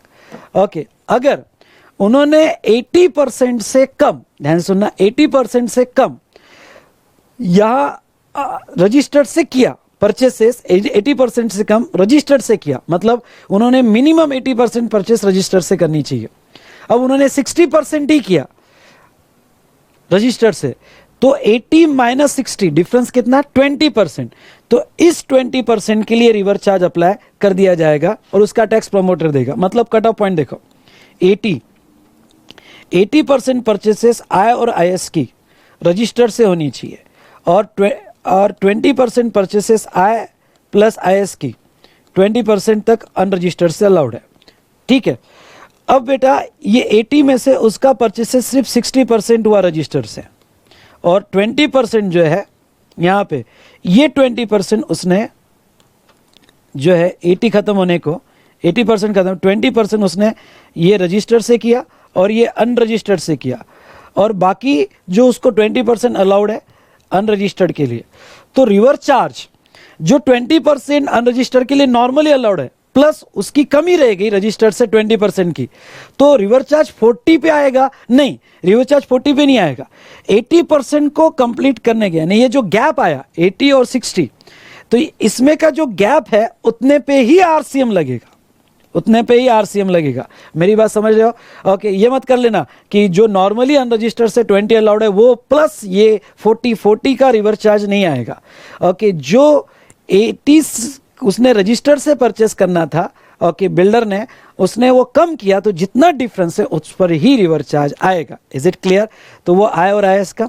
अगर बेटा सीमेंट होगा, ध्यान से सुनना, अगर सीमेंट होगा तो सीमेंट के केस में यहां पे ओके मैं कह दूं कि सीमेंट तो 1 रुपए का भी, मतलब गुड स्पेसिफाई हुआ सीमेंट, और ये अनरजिस्टर्ड से खरीदा प्रमोटर ने और 1 रुपए का भी खरीदा तो उस पर रिवर्स चार्ज है। मतलब ऐसा है कि सीमेंट छोड़ के बाकी सब आय और आईएस वो 80% के क्राइटेरिया पे चलेंगे, और सीमेंट 1 रुपए का भी अनरजिस्टर्ड से खरीदा तो रिवर्स चार्ज में चलेगा। और नेक्स्ट बेटा कैपिटल गुड्स, कैपिटल गुड्स अगर उसने 1 रुपए का भी अनरजिस्टर्ड से खरीदा तो वो केस में रिवर्स चार्ज अप्लाई कर दिया जाएगा। तो ये हमने देखा बेटा रिवर्स चार्ज की सभी सर्विसेज। अब 9(5) में आते हैं। अब बेटा यहाँ पे 9(5) में आ जाओ, ये फटाफट डिस्कशन कर लेते हैं। 9(5) ईसीओ को अप्लाई होता है। 9(5) में ओनली सर्विसेज नोटिफाई होगी, गुड्स नहीं, ओनली सर्विसेज नोटिफाई होगी, और जो सर्विसेज 9(5) में नोटिफाई होगी उसका टैक्स 100% ईसीओ देगा। हम आगे पढ़ेंगे, 2 टाइप की ईसीओ है, एक जो 9(5) के और एक जो टीसीएस काटते हैं, टीसीएस में आगे हम पढ़ेंगे। तो ऐसे केस में 9(5) ओके यहाँ पे सर्विसेज नोटिफाई होगी जिसका टैक्स ईसीओ देगा। अगर ईसीओ इंडिया के बाहर होगा तो उसका कोई रिप्रेजेंटेटिव इंडिया में वो देगा, अगर उसका कोई रिप्रेजेंटेटिव इंडिया में नहीं है तो 100% टैक्स जो है ओके वो पे करने के लिए उसे इंडिया में कोई पर्सन अपॉइंट करना पड़ेगा। आप ये बात को समझ रहे हो? तो कोई उसे पर्सन अपॉइंट करना पड़ेगा। इसमें उन्होंने 3 कैटेगरी ऑफ सर्विसेज नोटिफाई किया है। पहला, passenger transport service by cab और मोटरसाइकिल। ओके, पहली बात, passenger transport service by cab और मोटरसाइकिल। अगर किसी कैब ऑपरेटर ने ओला के थ्रू, उबेर के थ्रू सर्विस दी तो पूरा 100% टैक्स, जो जितना सर्विस ओला के थ्रू दिया गया यानी ईसीओ के थ्रू दिया गया उतना टैक्स पूरा ईसीओ पे करेगा। ठीक है, तो अब कुछ बातें समझ लो। यहाँ ओला है और ये ओला में कैब ऑपरेटर है, यहाँ पे कैब वाला है और ये रिसिपिएंट है। तो जो सर्विसेज ओला के थ्रू दी जा रही है उसका टैक्स 100% ओला पे करेगा। ठीक है, यहाँ पे ये बात समझ में आई आपके? दूसरा, तो ये बेटा कैब ऑपरेटर है, ध्यान से सुनिएगा, और ये कैब ऑपरेटर यहाँ पे रिसिपिएंट को सर्विस दे रहा है तो इसका पूरा टैक्स 100% ओला देगा। और ओला को कंपलसरी रजिस्ट्रेशन है। जो भी 9(5) के ईसीओ उनको कंपलसरी रजिस्ट्रेशन है। अब बेटा यहाँ एक बात और कह दूँ, कैब ऑपरेटर अपनी ओन सर्विसेज भी दे रहा है, मतलब वो 5 बजे तक जो है वो इस ईसीओ के थ्रू देता है, 5 बजे के बाद खुद की सर्विसेज देता है, वो जीपीएस बंद कर देता है, तो वो ओन सर्विसेज दे रहा है। तो वो केस में वो थ्रेशोल्ड ले सकता है, यानी वो ओन सर्विसेज के लिए थ्रेशोल्ड ले सकता है, और वो 20 लाख तक का, क्योंकि सर्विस को 20 लाख ही है, तो 20 लाख तक का थ्रेशोल्ड ले सकता है। तो वो अपने ओन सर्विसेज पे टैक्स नहीं देगा जब तक उसका एग्रीगेट टर्नओवर 20 लाख के नीचे है। ठीक है, एग्रीगेट टर्नओवर 20 लाख के नीचे तो उस पर टैक्स नहीं देगा। हाँ, लेकिन अगर उसका एग्रीगेट टर्नओवर 20 लाख से ज़्यादा हो गया होगा तो वो केस में फिर वो अपने ओन सर्विस से खुद टैक्स देगा और ओला वाली ओला देगा। लेकिन अब एक इंपॉर्टेंट पॉइंट, क्या उसका ये कैब ऑपरेटर का एग्रीगेट टर्नओवर निकालते वक्त, उसका एग्रीगेट टर्नओवर निकालते वक्त उसके दोनों टर्नओवर लेने पड़ेंगे। यानी उसने समझ लो एग्जांपल ओला के थ्रू 6 लाख का टर्नओवर किया, 16 लाख का टर्नओवर किया, और खुद का अगर 4 लाख का टर्नओवर किया, तो वो एग्रीगेट टर्नओवर निकालते वक्त आपका उसका ऑल टैक्सेबल सप्लाई लेना पड़ेगा। ओके, क्यों ना उसका टैक्स ओला दे रहा होगा, पर एग्रीगेट टर्नओवर में 20 लाख पूरा लिया जाएगा कैब ऑपरेटर के, और वो 20 लाख क्रॉस कर देगा तो 20 लाख के बाद, यानी ये 20 लाख के बाद वो अपने खुद के टर्नओवर पे टैक्स देगा, यानी रजिस्ट्रेशन लेगा, और वो रजिस्ट्रेशन लेके खुद के टर्नओवर पे टैक्स देगा। ओके, और जो ओला के थ्रू किया वो ओला के थ्रू ओला वाला ही पे करेगा। ओके, यानी रजिस्ट्रेशन लेने के बाद भी जो सर्विसेज उसने ईसीओ के थ्रू दी उसका टैक्स ईसीओ ही देगा। लेकिन अब उसने जो खुद दे रहा है तो उसके एग्रीगेट टर्नओवर होने के बाद खुद के इस पे उसको खुद का टैक्स पे करना पड़ेगा, पर एग्रीगेट टर्नओवर में दोनों कंसीडर होगा। और कैब ऑपरेटर के केस में आपको मैं एक बात बता दूं, और कैब ऑपरेटर के केस में क्या कि ये कैब ऑपरेटर रजिस्टर्ड हो या ना हो, सुनो ध्यान से, ये कैब ऑपरेटर रजिस्टर्ड हो या ना हो, जो भी सर्विसेज उसने ओला के थ्रू दी, आई रिपीट, जो भी सर्विसेज उसने ओला के थ्रू दी वो उसका टैक्स ओके ईसीओ ही देगा, फिर उसका रजिस्ट्रेशन स्टेटस कुछ भी हो। चलिए, लेकिन बाकी 2 सर्विसेज में, यानी क्या, अकोमोडेशन फॉर लॉजिंग और रेसिडेंशियल पर्पस, ख्याल रहे दूसरी सर्विसेज जो नोटिफाई हुई है अकोमोडेशन रहने के लिए और lodge hotel inn guest house में, तो अगर होटल रजिस्टर्ड है और उन्होंने ईसीओ के थ्रू दिया, ख्याल रखना यहां बाइफर्केशन है, होटल अगर रजिस्टर्ड है और उन्होंने ईसीओ के थ्रू देगा तो यहां फॉरवर्ड चार्ज मतलब ईसीओ नहीं देगा, यहां टैक्स जो देगा होटल वाला ही देगा। ठीक है, क्योंकि होटल रजिस्टर्ड है। और अगर होटल यहां पे रजिस्टर्ड नहीं है तो उसका टैक्स ईसीओ देगा। सुनना, उसका टैक्स ईसीओ देगा, यानी होटल 20 लाख तक जो है, 20 लाख तक अगर कोई ईसीओ सप्लाई करता है तो ईसीओ देगा, पर एक बार उसने रजिस्ट्रेशन ले लिया तो अब ईसीओ नहीं, वो खुद टैक्स देगा। और same for house keeping and plumbing. Okay, यहाँ पे हाउस कीपिंग, प्लम्बिंग या कारपेंटरी सर्विस को रहेगा। ठीक है, अब बेटा मेरा आपको ये कहना है यहाँ, ओके, ये है कि अगर हम होटल वाला सर्विस ले तो वो कंसेप्ट कैसा लगता है। देखो, होटल वाला अगर ये बंदा अनरजिस्टर्ड है, जब तक ये बंदा अनरजिस्टर्ड है तो उसने ईसीओ के थ्रू दिया, और ईसीओ के थ्रू दिया तो इसका 100% टैक्स ईसीओ देगा टैक्स, और बाकी ओन दिया तो ओन तो उसका एग्जम्प्ट रहेगा, ओन तो उसका थ्रेशोल्ड में रहेगा, यानी उसके ऊपर कोई टैक्स नहीं आएगा। ओके, नो टैक्स, कोई टैक्स नहीं आएगा। अब समझ लो ये 16 लाख वो ईसीओ के थ्रू दे रहा है और 4 लाख जो है ओके वो खुद दे रहा है, तो ऐसे केस में उसका एग्रीगेट टर्नओवर में तो पूरा लिया जाएगा, लेकिन खुद पे 4 लाख तक टैक्स नहीं होगा। अब जैसे उसका एग्रीगेट टर्नओवर ओके यहाँ पे 20 लाख हो गया, अब वो रजिस्ट्रेशन ले लेगा, क्योंकि एग्रीगेट टर्नओवर 20 लाख हो गया। अब एग्रीगेट टर्नओवर 20 लाख होते ही वो रजिस्ट्रेशन ले लेगा। अब उसने बेटा यहाँ पे रजिस्ट्रेशन ले लिया, ओके, अब उसने जो रजिस्ट्रेशन ले लिया, अब रजिस्ट्रेशन यहाँ पे लेने के बाद अब ये होटल रजिस्टर्ड बंदा हो गया। अब ये बंदा हो गया तो अब यहाँ पे उसने जो भी सप्लाई ईसीओ के थ्रू किया उस पर अब ईसीओ नहीं देगा, वही होटल वाला देगा। ये डिफरेंस है कैब ऑपरेटर में, होटल में। कैब ऑपरेटर में उसने रजिस्ट्रेशन लिया हो या नहीं लिया हो, जब जब भी वो ईसीओ के थ्रू टैक्स सप्लाई करेगा उसका टैक्स ईसीओ देगा। लेकिन होटल या कारपेंट्री सर्विसेज में यहां पे अकोमोडेशन सर्विस होगी, एक बार वो रजिस्टर्ड हो गया तो अब ईसीओ पिक्चर से हट जाएगा, अब टैक्स होटल वाला देगा। लेकिन अब रजिस्ट्रेशन लेने के बाद, ध्यान से सुनना, रजिस्ट्रेशन लेने के बाद 9(5) वाला ईसीओ यानी 9(5) की प्रोविजन इनइफेक्टिव हो जाएगी। लेकिन अगर उसने कोई ईसीओ के थ्रू सप्लाई किया होगा तो सेक्शन 52 वाली यानी टीसीएस वाली प्रोविजन पिक्चर में आ जाएगी, टीसीएस वाली प्रोविजन पिक्चर में आ जाएगी। ठीक है,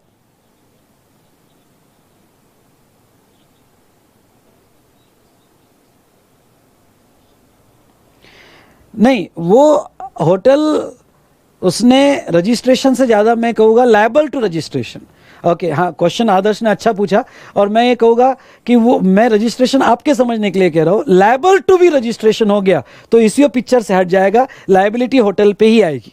दूसरी बात, मतलब उसका क्वेश्चन ये है कि सर उसने रजिस्ट्रेशन नहीं लिया पर लायबल टू रजिस्टर्ड हो गया तो भी लायबिलिटी होटल पे आएगी, 9(5) का क्लॉज निकल जाएगा। लेकिन जो भी सर्विसेज वो ईसीओ के थ्रू देगा तो वहाँ टीसीएस आ सकता है, क्योंकि जहाँ 9(5) नहीं है वहाँ टीसीएस कंसेप्ट आ जाता है, तो वो टीसीएस के प्रोविजन में आ जाएगा।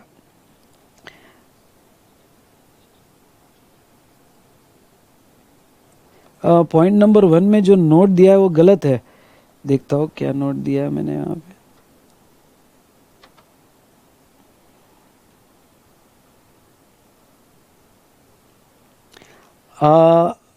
हाँ बेटा, उसको करेक्ट करना पड़ेगा, वो एग्जाम में आएगा, बराबर है, सही है। यहाँ इसको आपको करना पड़ेगा कि GTA liable in following cases, liable से जगह वहाँ एग्जम्पशन वर्ड आएगा, यहाँ लायबल से जगह एग्जम्पशन वर्ड आएगा। सही है आपका बेटा यहाँ पे नितेश। चलिए, तो ये हमने कंसेप्ट देखा 9(5) का, सभी पॉइंट्स यहाँ कवर किए। आज का डिस्कशन यहीं रोकते हैं।